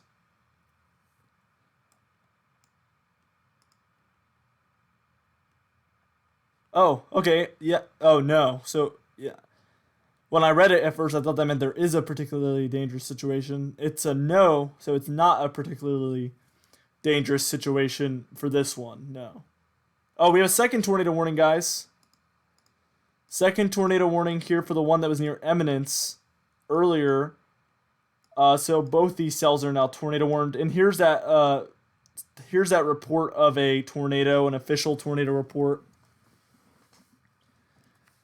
Guys, this is becoming rapidly a more and more dangerous situation, so be sure to like the stream. Again, like I said earlier, it's not for clout, it's not for attention. I hardly care about how many likes my video gets. The only thing I care about is that it actually does help share the video and the stream. That's how the live streams work here on YouTube. It helps it suggest it to more people. And I've set up the hashtags with the town names that are included with this storm, so hopefully we can reach these people and get this video suggested to the people that live in these regions. And you can do your part by liking the stream, as we have now 2 tornado warnings here, and a lot of people did not know there was going to be severe weather today. And we already have 1 report of a tornado. Let me go ahead and open up a new tab here. This will be fun. Let's go to the National Weather Service. Severe weather. Let's look at all those reports we have out right now.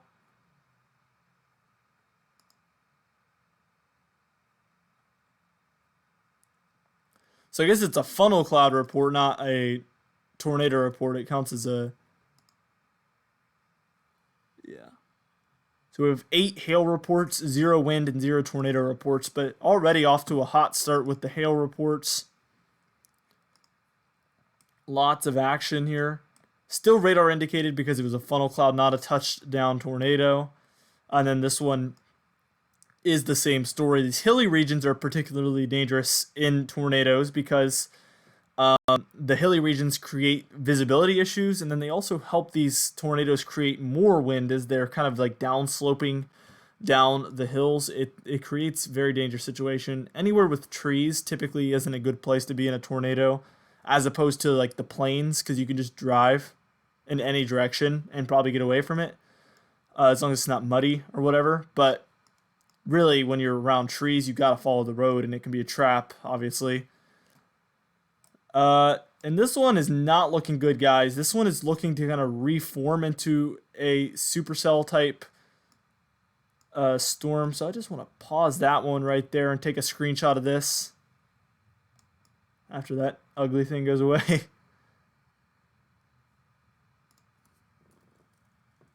And I always just type a bunch of random letters in, just like that.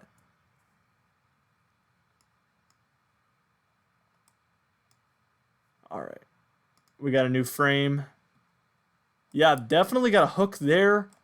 Let's see what this rotation looks like. And this one's crossing the river once again, I think. This one's going to be an all Kentucky storm in just a second. Yeah, rotation is looking strong on this one, actually, as of right now. Would not be surprised to see this one go tornado warned in just a second.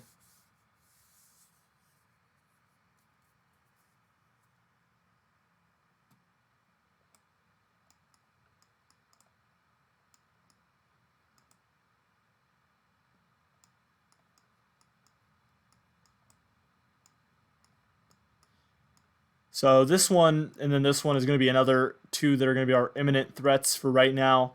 And they're going to be heading towards these similar regions near this radar site. With every frame that comes in, they're closer and closer and closer to our radar site, which is going to make it easier for us to see what's going on here, which is good news, obviously. We can be better equipped to tell you guys what's going on as we're live.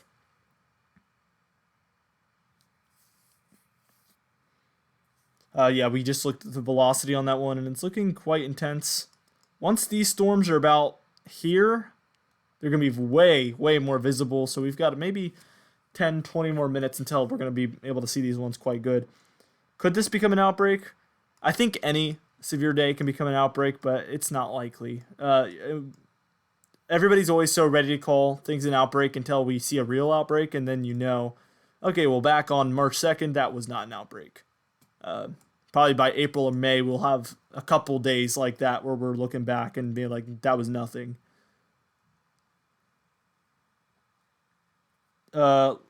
Which one has possible debris? Centerville, Missouri. Is that this one? Oh, right here. Is that one? Yeah, I'm probably going to have to use the St. Louis site.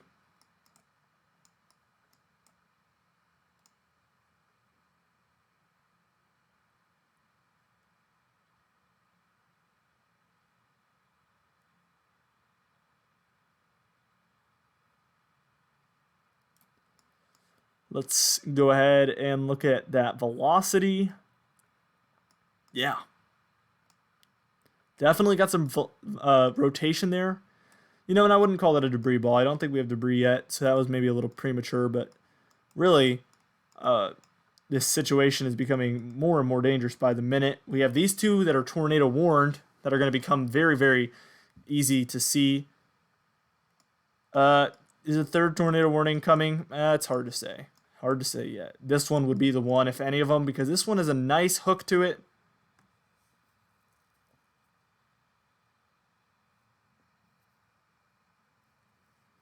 Yeah, this one definitely has a nice hook. This is the most classic looking, big time hook echo we can see right now. No confirmed tornadoes yet. We had a confirmed, well, I don't know if it was confirmed or not, but we had a report of a funnel cloud, which will probably end up being reported, which doesn't count as a tornado, I don't think. So, well, I guess there was a reported tornado there, so they'll have to filter that report and see what happens.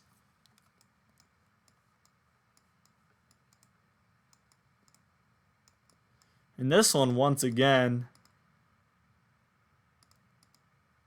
I think this one's going to need a tornado warning at some point. You know, the structure of it looks really good, but then I keep looking at the rotation in it. I keep being reminded why it doesn't have a tornado warning, because it just doesn't have that rotation, that classic tornadic rotation. And the good thing with this one is as it moves eastward, we don't have a radar hole now. We're going to have one nicely situated there to the south, and then nicely situated there to the north. No blind spots there for Kentucky. It's only this region here where we're really just struggling to see what we're even looking at here. And there's tons of stuff on the screen right now. Let me see if I can't get rid of some of that stuff.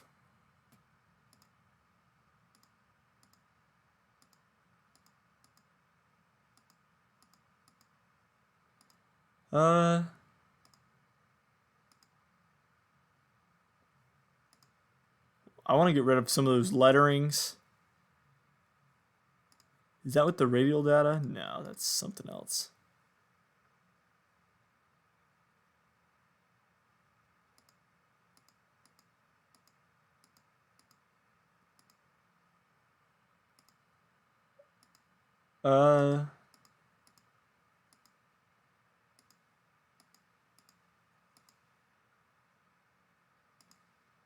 Yeah, there you go.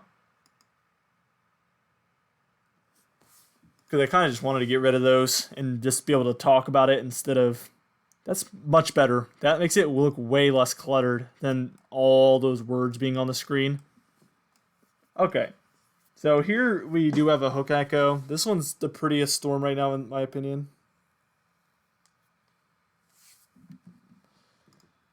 Okay, we did get that tornado report. Yeah, we did get that tornado report to come in as a filtered report, I think. Yep, so that's a filtered report, even though we don't have any unfiltered. So we have a lot of hail reports and one tornado report so far. So we did get our first confirmed tornado there of the day. And we don't know if there's one on the ground as of right now. It's still just radar indicated. So briefly near Florence, we did have, Elsinore. Where's Florence? What am I talking about? Briefly near Elsinore, we did have a tornado.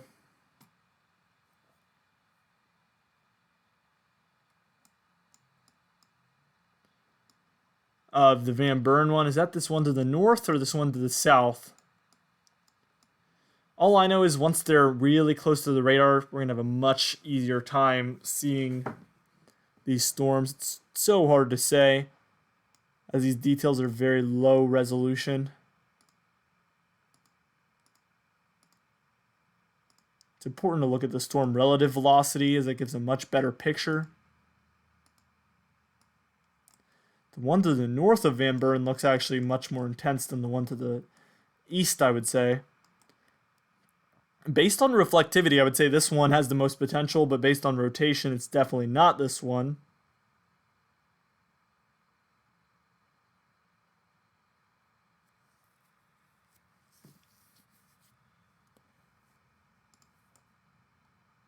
Classic Supercell signature, especially as it was a little bit earlier, maybe 720. Well, yeah, maybe 730. It was looking great. These ones are rapidly moving towards our radar site here, so we're going to get a much better view into what we're actually looking at here. So we just do not have any radar sites anywhere close.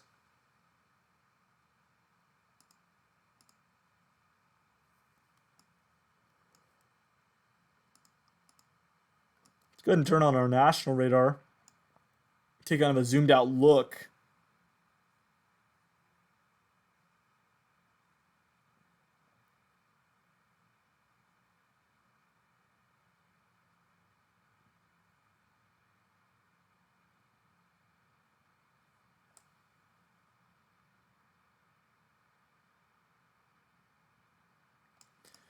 You know, there's plenty of shear. Somebody asked how much shear is there. There is plenty of shear. Uh, but there really was a lot more issues with the instability. People questioning the instability of this one. I don't know. That doesn't look like a false hook to me. I think the storm is a supercell type storm. It was earlier and it is now. So it's really just a question of will it develop any rotation, and I'm guessing no. I think the rotation is going to be the main struggle with that one as we move on. Definitely these two cells probably look a lot better than, or probably are a lot better than they look.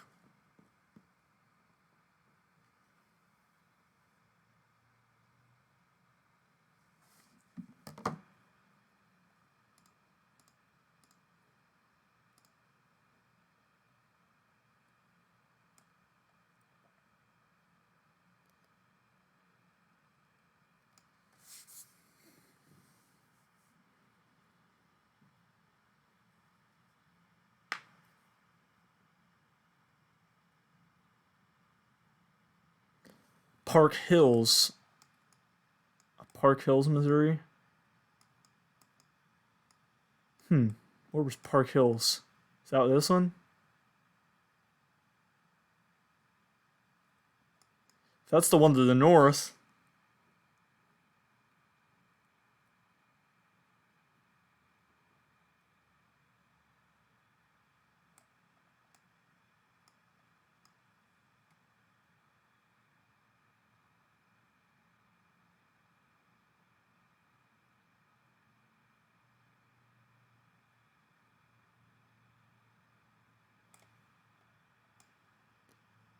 Southeast Missouri. I think we're already looking at that right now. I want to know where the Park Hills one was.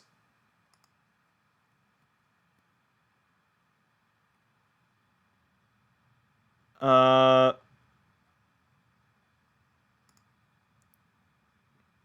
is the Park Hills one this one up by yeah,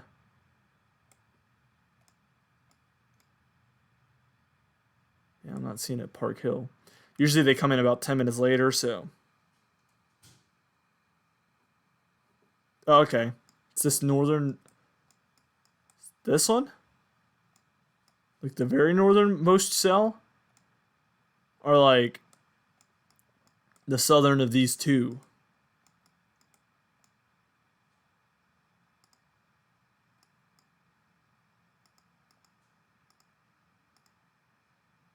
Both are still radar indicated, so we don't really have a tornado.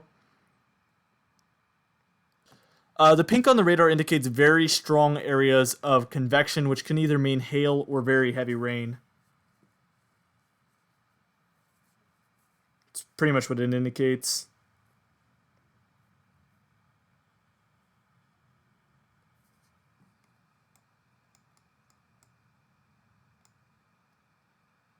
But yeah, these, as they get closer to the radar site, are going to be a little bit more visible. This one's flatlining out a little bit. Definitely not looking as bad anymore, but that is going to be headed towards Eddyville, Princeton, Fredonia, Dykesburg.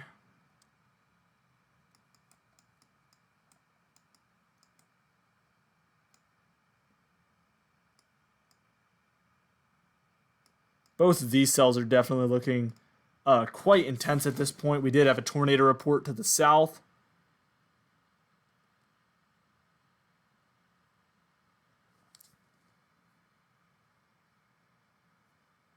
Everybody joking about hail size. That's the most weather thing I've ever heard in my life.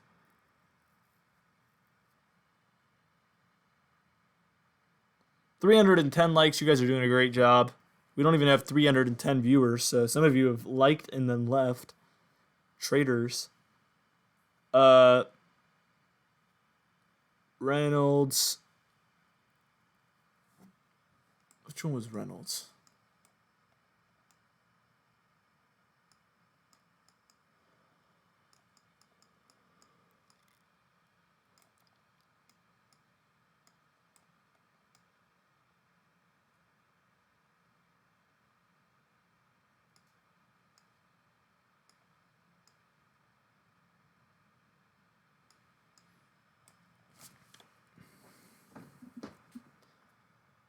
I've never personally seen a tornado before. I'd love to.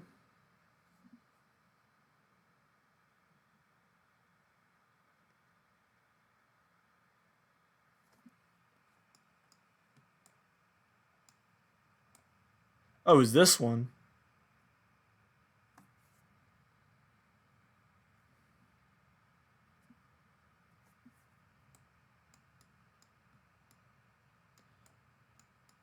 Like, my radar site is literally calling Park Hills Flat River. I guess it must just be like a town that's really close. But when I look on my Apple maps, it doesn't look like it's. I don't see Flat River. I see Park Hill. So that's interesting.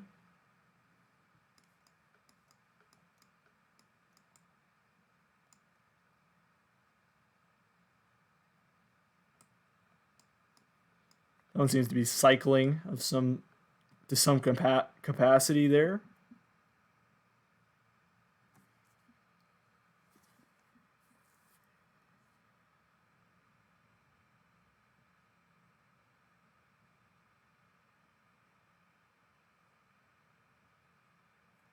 Yeah, we do need more radars for this area because for at least an hour now I've been waiting for these to be more visible, and we're still waiting. It's really aggravating.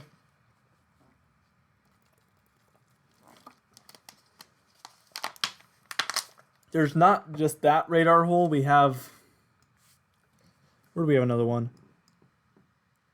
This is one as well, I think. Near Parsons, Kansas. Definitely not as big as this one. This one is absolutely massive.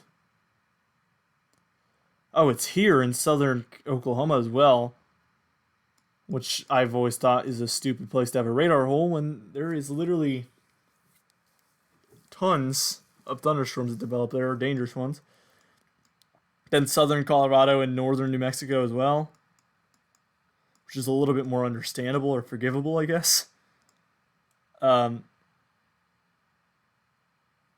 And then north and a lot of Wyoming actually is just like a complete radar hole. Like all of this region you literally can't see. And then parts of this is Montana as well. They just think the mountain people don't deserve radar, but I think they do. Okay,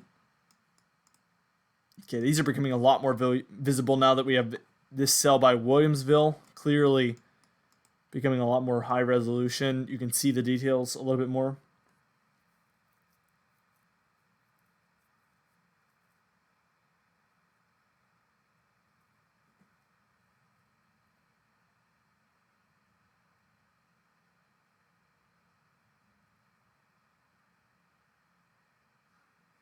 See you, Xander. See you, man. Thanks for coming. If you're new to the channel, be sure to subscribe. We're going to be going live a few times this week for some of the severe weather threats that we have coming up. Every day until about Thursday, we have some severe weather possible. So I'll be going live for at least a couple or a few hours during all of those events. So if you're interested in that, be sure to subscribe. Also, always be sure to hit that super chat button. You're always welcome. And all donations go to the Direct Weather channel. Actually, I'm thinking of investing in a newer computer for Direct Weather. Is the only purpose. I don't usually use my computer for anything else. Just so we can get a little bit of like faster everything. Photoshop speeds have been a struggle. Speeds with this site, WSV3, have been a struggle. So I'm thinking of upgrading a lot. So all of those proceeds would help with that type of purchase, obviously.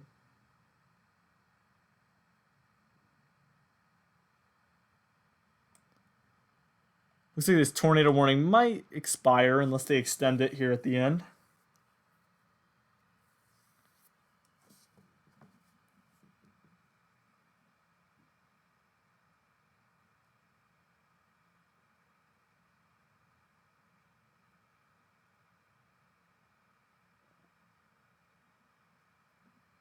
Let's see.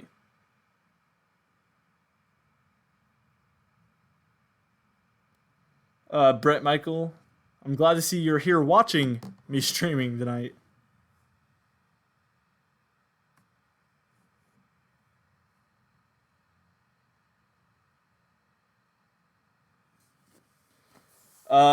Arctis the Goddess, that's a big thing in the weather community. Is a lot of people in the weather community actually like want tornadoes to hit them. I don't really know or understand that at all. Uh, some people do feel that way, where like they really just want to experience a tornado, but they also don't want it to hurt people or anything like that. So I mean, you usually you get both of them. Like you get people that want it, and then also you can't get it without it hurting you.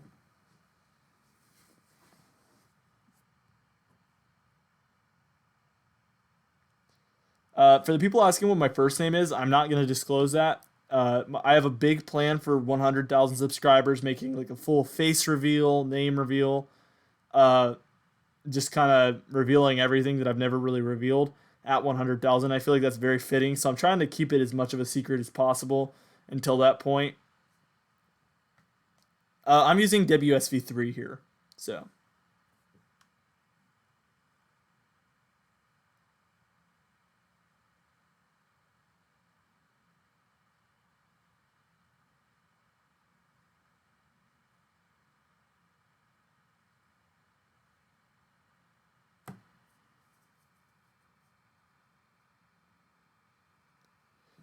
Yeah, I'm thinking this one actually looks like it could develop into something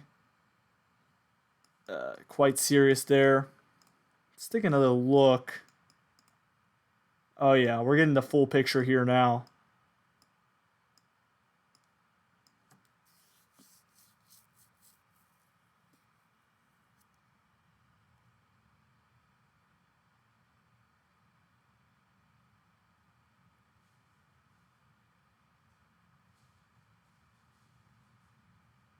I love football. I love, love, love football.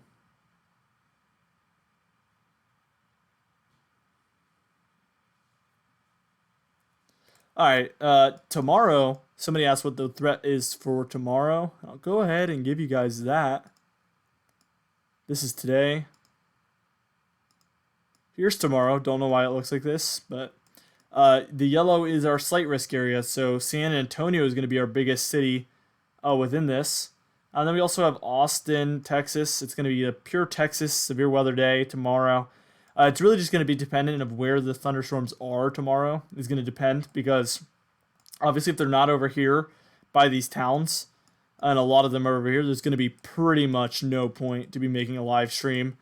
There's going to be nobody watching that actually lives there. So, but if once they get a little closer to San Antonio and Austin, that'll pretty much determine whether I'm going to live stream tomorrow or not.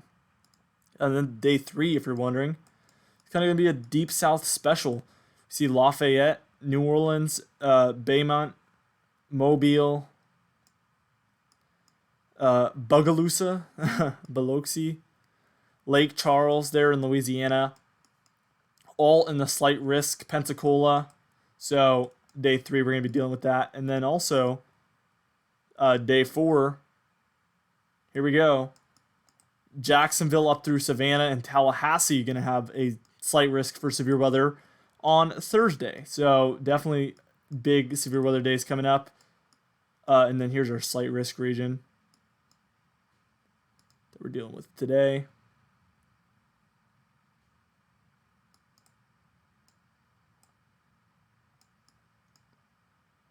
Yeah, and this one's looking quite intense, to say the least.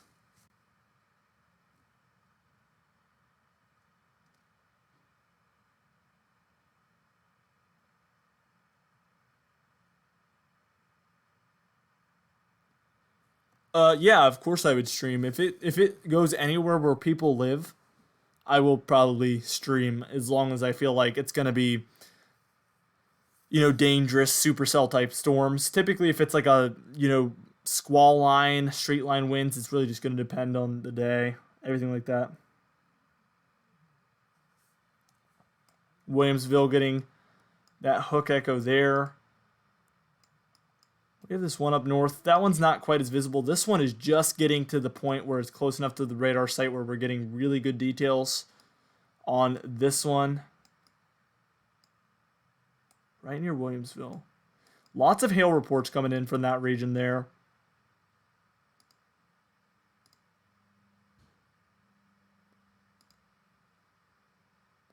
Everything that has happened so far in these, as far as tornadoes, has been to the north of our main region, where we're expecting tornadoes to be possible, which is very interesting to say the least.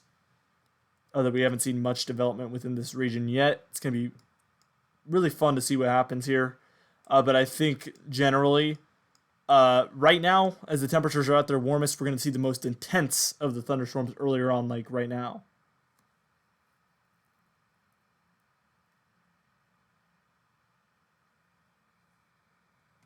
Is the first cell this one?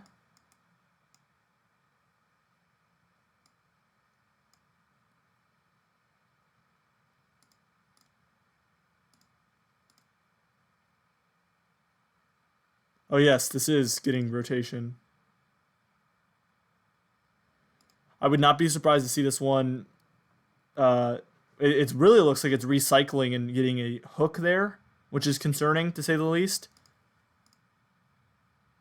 Over Kentucky, so we're gonna have to wait and see what that hook does.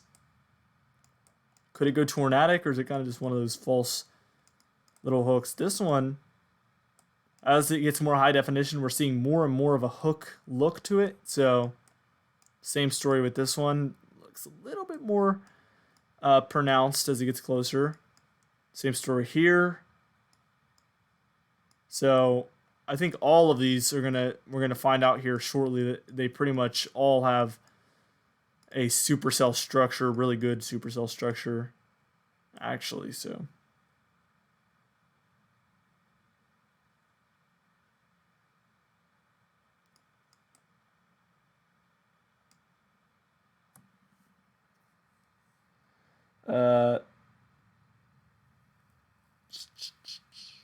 Let's see. Instinct rules. What do you mean by recycling? Yeah, typically these storms, they go through these cycles of kind of weakening and then re-strengthening that can happen. And we saw this one weaken for a while, and now it looks to be re-strengthening, possibly. But it might just be a false alarm. And a lot of the times things are false alarms here in the severe weather side of things. It's all about just kind of trying to figure out what is and what isn't a false alarm. But most of the time we do get these false alarm type situations. And we just have to take it as if it's for real going to happen, because it's better to be safe than sorry, obviously.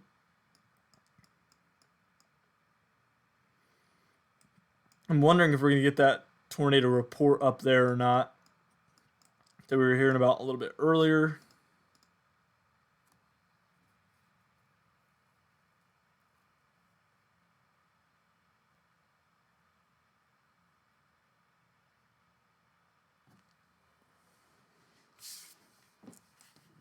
Definitely this one's looking worse and worse as it gets closer. Like I said before, I mean, that's pretty much what I expected here. Because obviously the National Weather Service was seeing something that I was not. Yeah, both of these got extended. I think they just wanted to make one for both of them. So that's what we're dealing with here. And I always feel like they should keep them all individual, but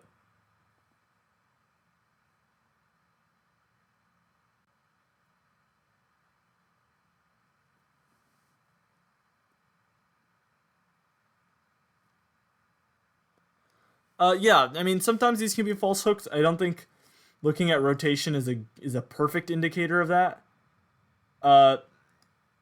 This one has been known to have hooks in the past, so I would say that we do have to just kind of, when we see that look, and we do see rotation, a little bit of rotation at least, not a lot, but a little bit, it just tells me we'll probably, it's pretty safe to say there is some rotation in there.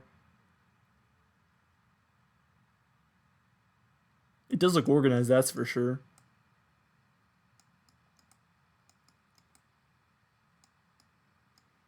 This one's going to quickly become our most serious situation, I think.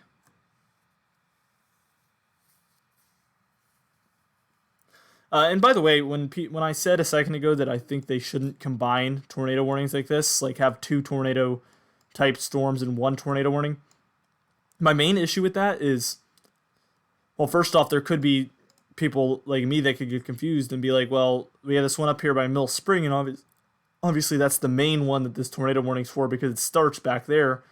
But does that include this? Like, is this tornado warn too, or is it just this one and it's heading this way, or are they doing this for both? And I know they're doing it for both because it's absolutely massive, like huge. But the main problem that poses is what we end up seeing is, well, if let's say a tornado is in Williamsville and then it passes and then they're going to come out of their house and be like, hey, we survived the tornado. And then here comes that tornado that's in Mill Spring that comes right back over them again. And then you get 2 tornadoes in the same warning. Whereas if you get 2 separate tornado warnings, it kind of clears up that confusion. The tornado warning can end once that tornado passes you, and then you'll get another tornado warning from the second one. Therefore, you're aware that there's a second tornado, not just one continuous tornado warning. So hopefully that makes sense, and that's my biggest problem with the combination of 2 separate tornadic cells into 1 tornado warning. I just went on like a giant rant, but hopefully that makes sense.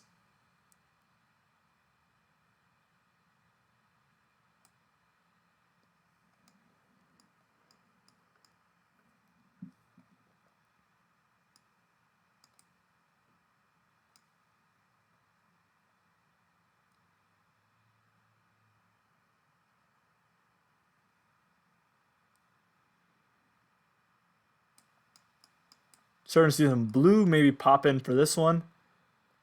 Yeah, this one's looking a little bit stronger as it gets closer.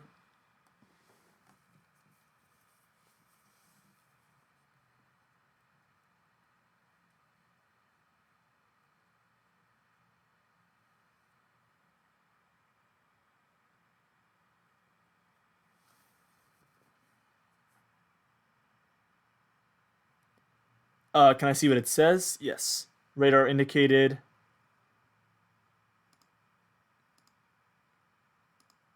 Radar indicated. So we have 2 tornado warnings. Both are radar indicated at this point.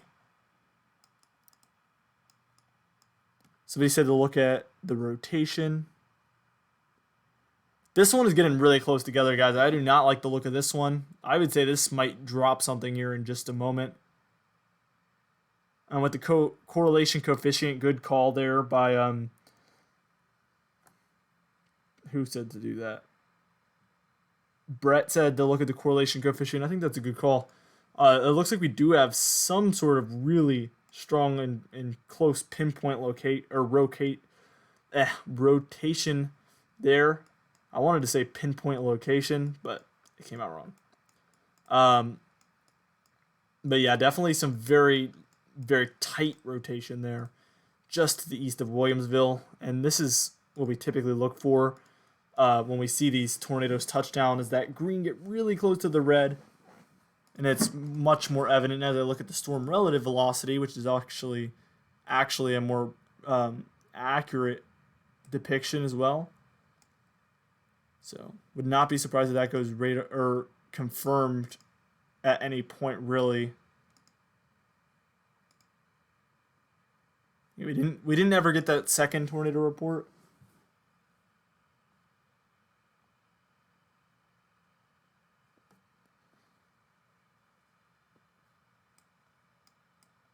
New tornado warning. Where's that?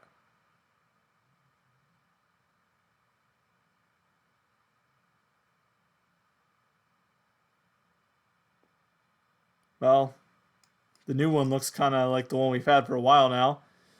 This tornado warning ended, so now we officially have a tornado warning for 2 separate tornadic storms here.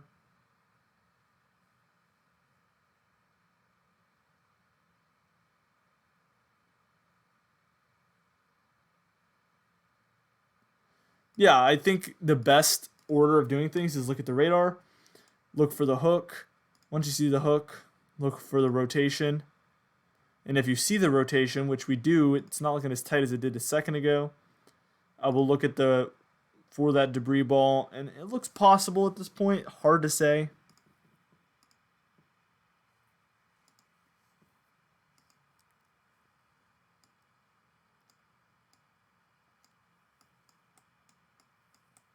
I'm going to take it out of motion because that just makes things a little bit difficult sometimes.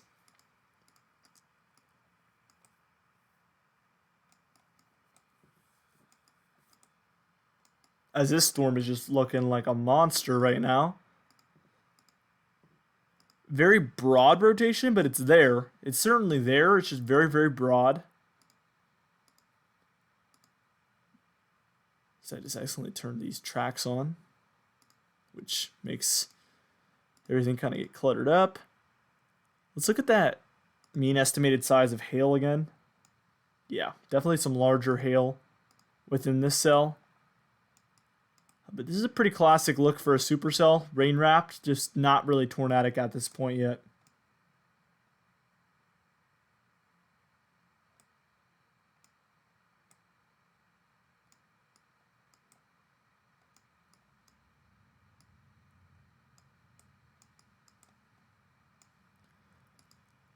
Let's take a look at our rotation within this one.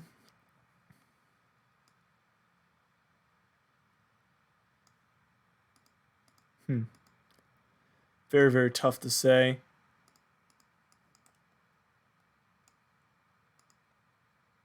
Still just radar indicated.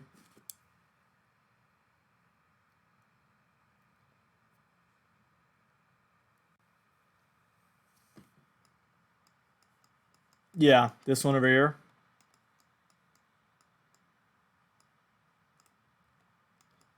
This cell has been the most impressive cell all day, pretty much.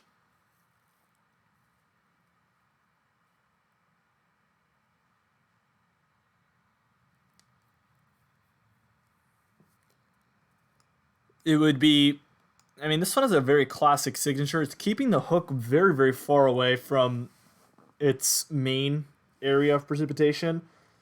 So it's a very loose supercell, I guess I would say. It actually not that it even draws any comparison, but El Reno looked a lot like this. The El Reno tornado. The supercell earlier on in its life, it had a very distinctly loose hook that went far, far away from the main area.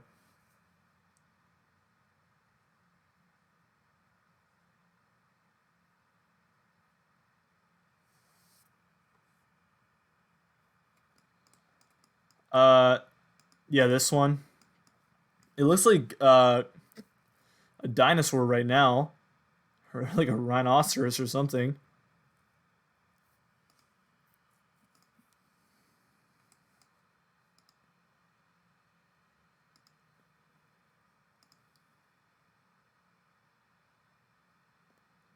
Yeah, I would say there's some strong area of rotation there.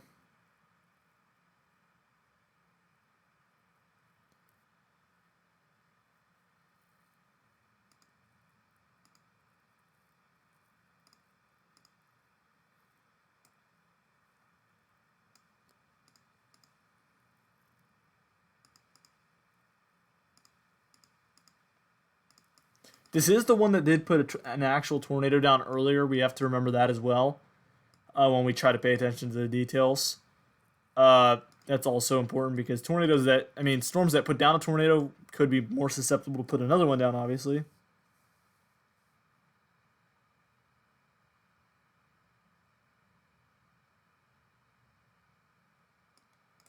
These ones up here, very close to the radar site, so we get a very clear image of these cells.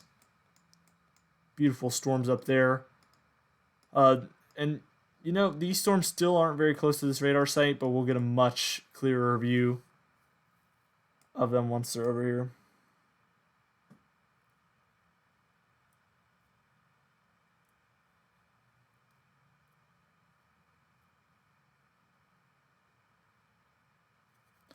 And El Reno, I think, was only, what was El Reno, an EF3? That was incredible that it was only an EF3 for being such a large tornado. Just goes to show that size and intensity doesn't always isn't always a direct correlation there.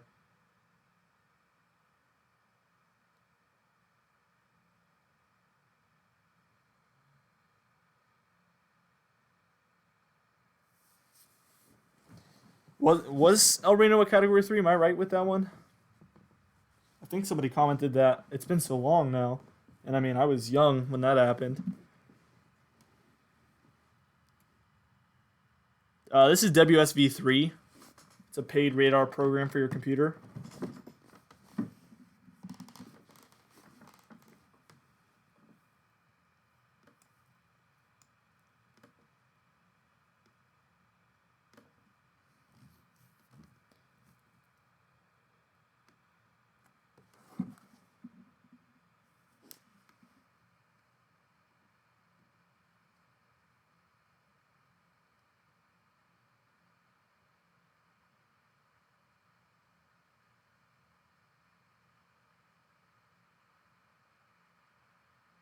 Oh, so EF3 damage, EF5 wind.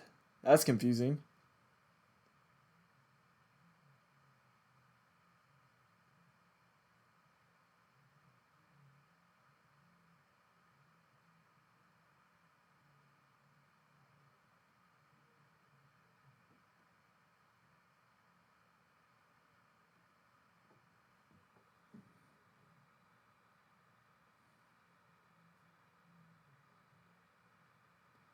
Very interesting.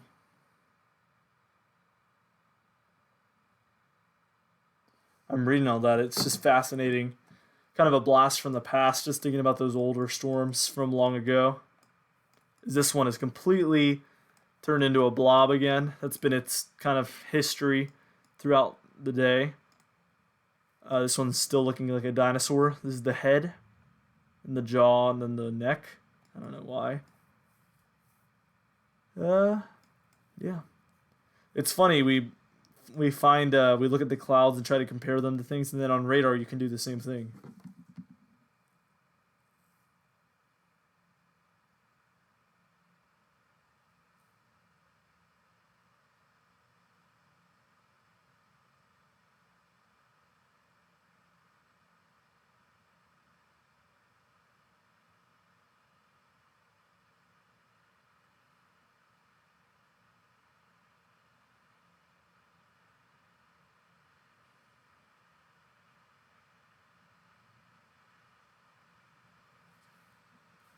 Let's see.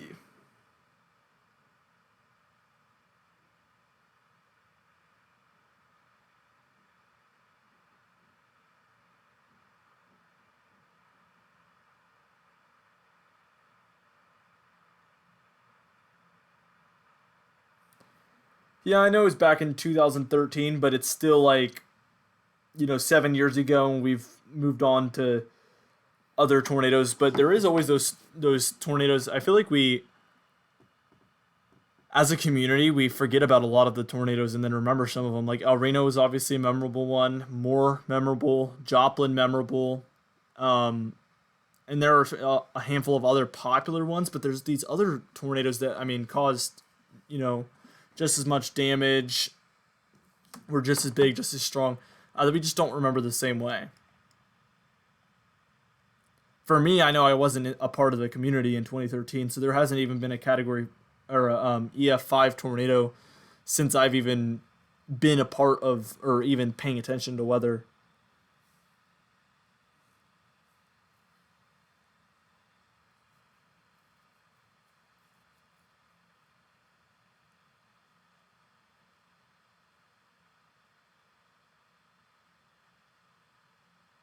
Yeah, absolutely, John.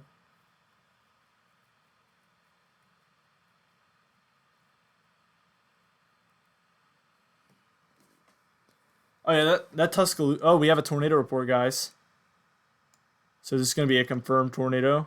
No, but we do have another tornado report that just came in north of Mill Spring.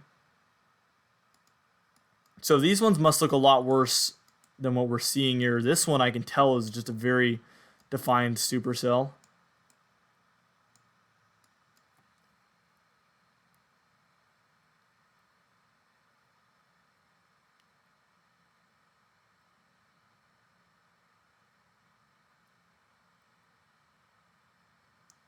You said there's been secretly a lot of EF5 tornadoes. Can you elaborate on that, Josh? That there's secretly been a lot of EF5 tornadoes. That's a very interesting theory.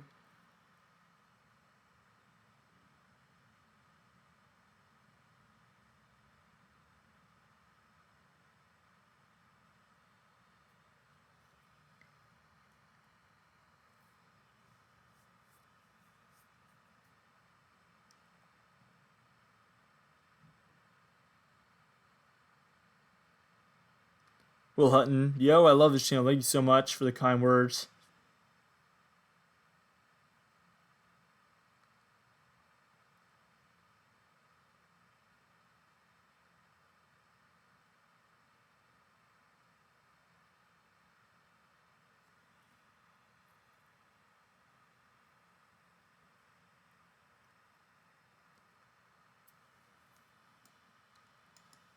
This one, you can tell there's a lot of rotation in there in our dinosaur storm. Yeah, definitely. This one has the more tight rotation of the two, I would say.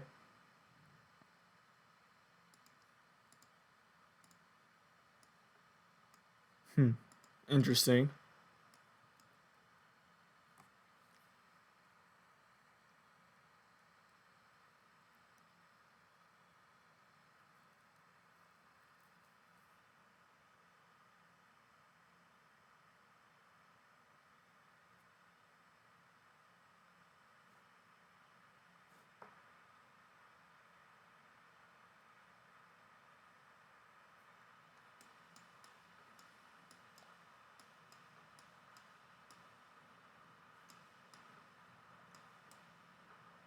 Which one's the western cell?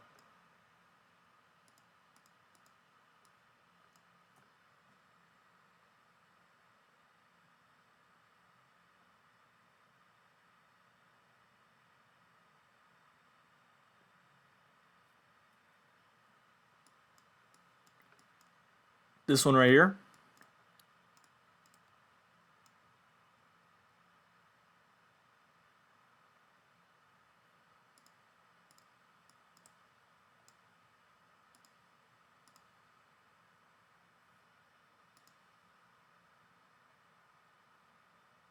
Yeah, this one definitely does have more rotation.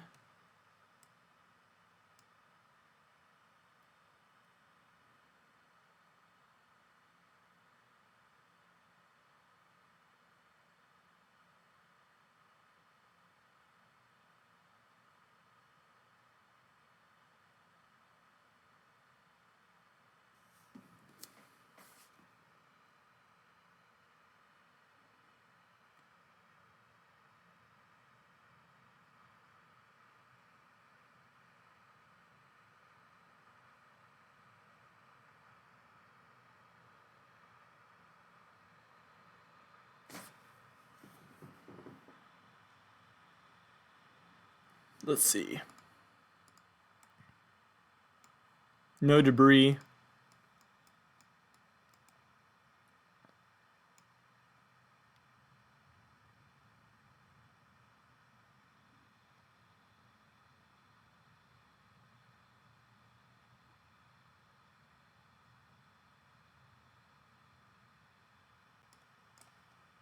This one's looking more and more intense as time goes on, I would say.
Another hail report.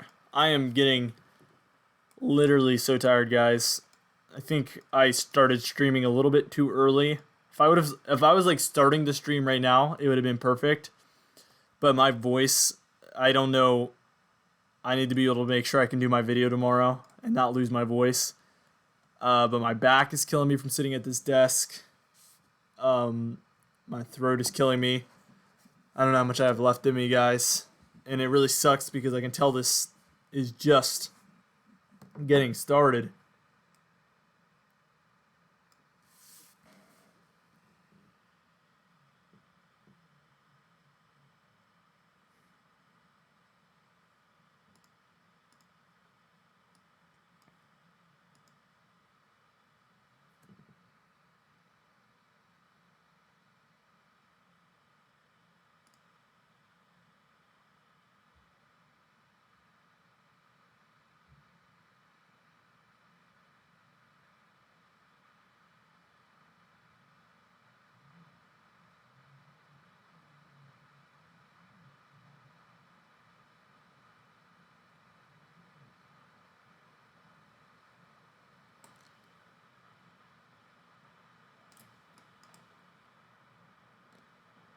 The good news is we're getting less and less severe thunderstorm warnings, like some of these cells to the north are weakening.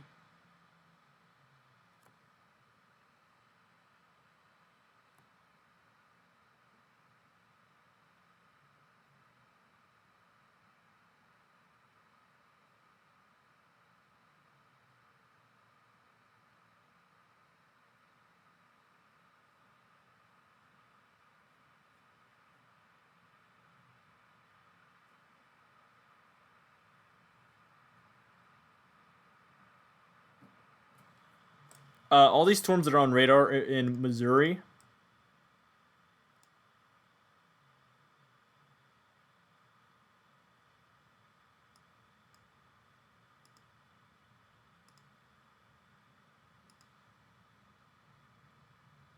I've been drinking the water this whole time.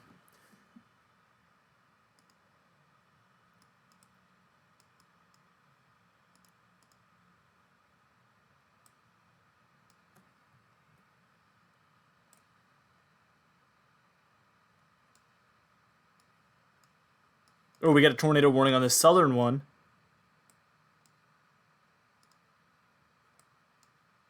That's interesting. I've been tracking this one for a long time.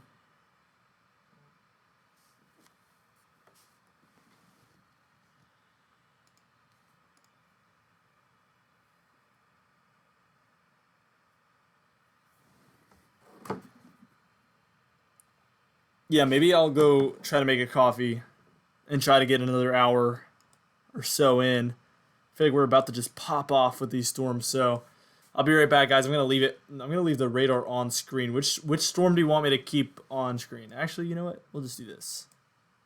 Perfect. I'm gonna go try to set myself up with some coffee, something like that.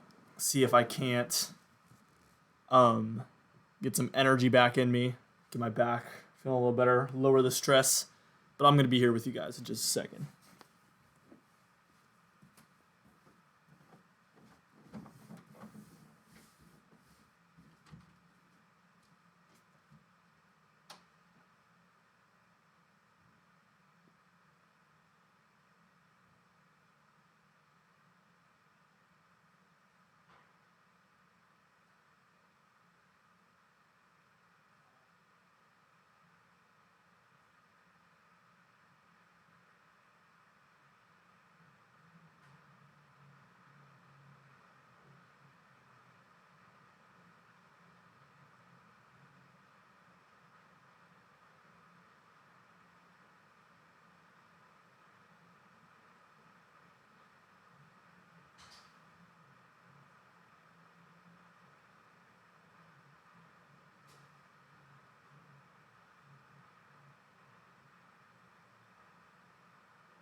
All right, so I'm back.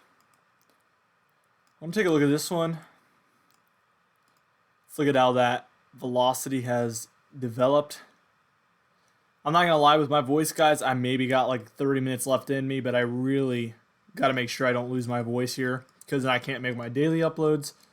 That'd be a lot worse than just cutting the stream a little bit short. So, because I do not feel good.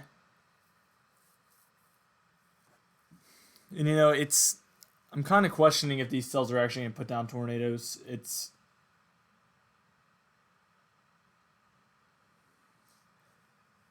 You know, they don't have that classic signature, which is what I'm usually looking for, but I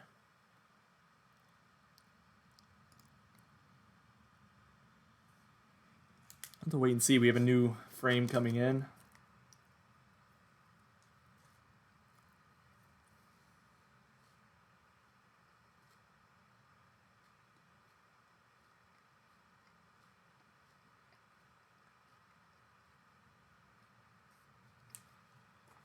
Go ahead and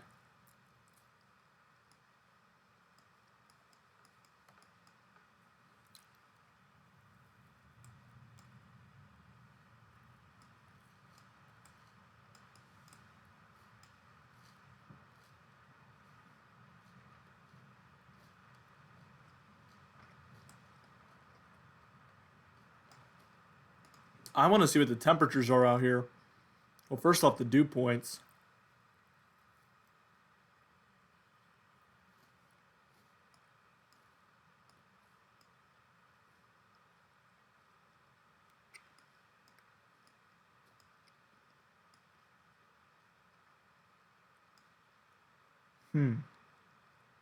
It does have good dew points out in front of it, so that's interesting.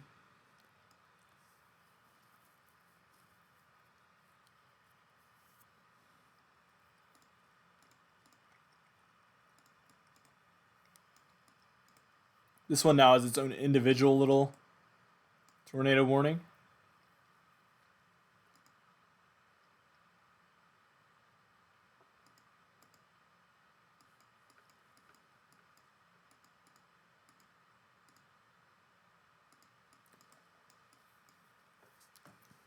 Let me go back and read the comments again.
All right.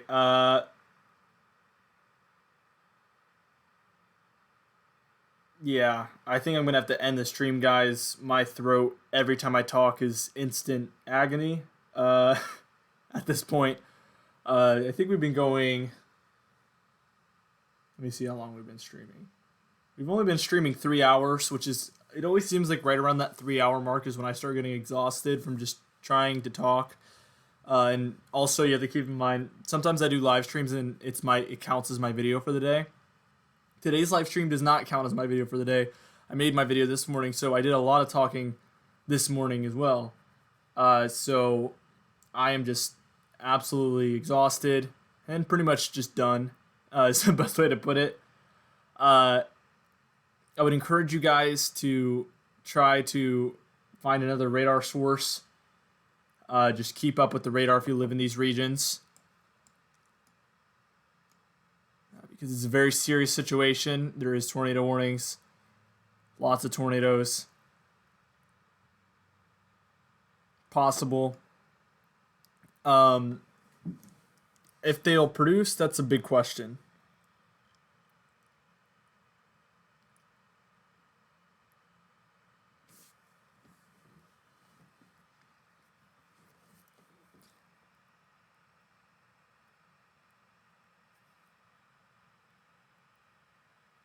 Yep. I just hope you guys can understand that it's much more important for me that I keep doing what I normally do, which is the daily uploads in the weather forecast. And this comes second, the live streaming and stuff. And if this is going to kill my voice, I can't continue to do it. But usually I do have a few hours in me. I need to get better at selectively choosing when I start the streams, though. Because, again, like I said, if I would have started the stream around now, it would have been a lot better because I would probably have 3 hours from this point rather than 3 hours from, probably like 1.5 of at least 1.5 hours of what we spent was kind of just waiting for the stuff to pop off. So.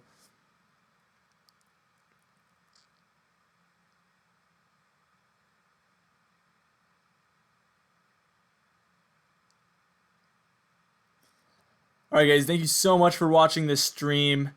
It's been a blast. Hopefully this week I'm going to be going live more for some of the severe weather days. This day was kind of a little bit of a surprise, actually. Was not expected to be as big as it was. So very, very interesting to see the way it's played out so far. Very, very interesting. And I think it might be a sign of things to come for the rest of the week. I think we could be seeing some overperforming type storms. We'll just have to wait and see if that ends up happening or not. Anyway, guys, thank you so much for joining the stream. If you're new to the channel and you enjoyed the stream, be sure to subscribe to catch us in the future. I'll see you guys in the next stream or video, I guess.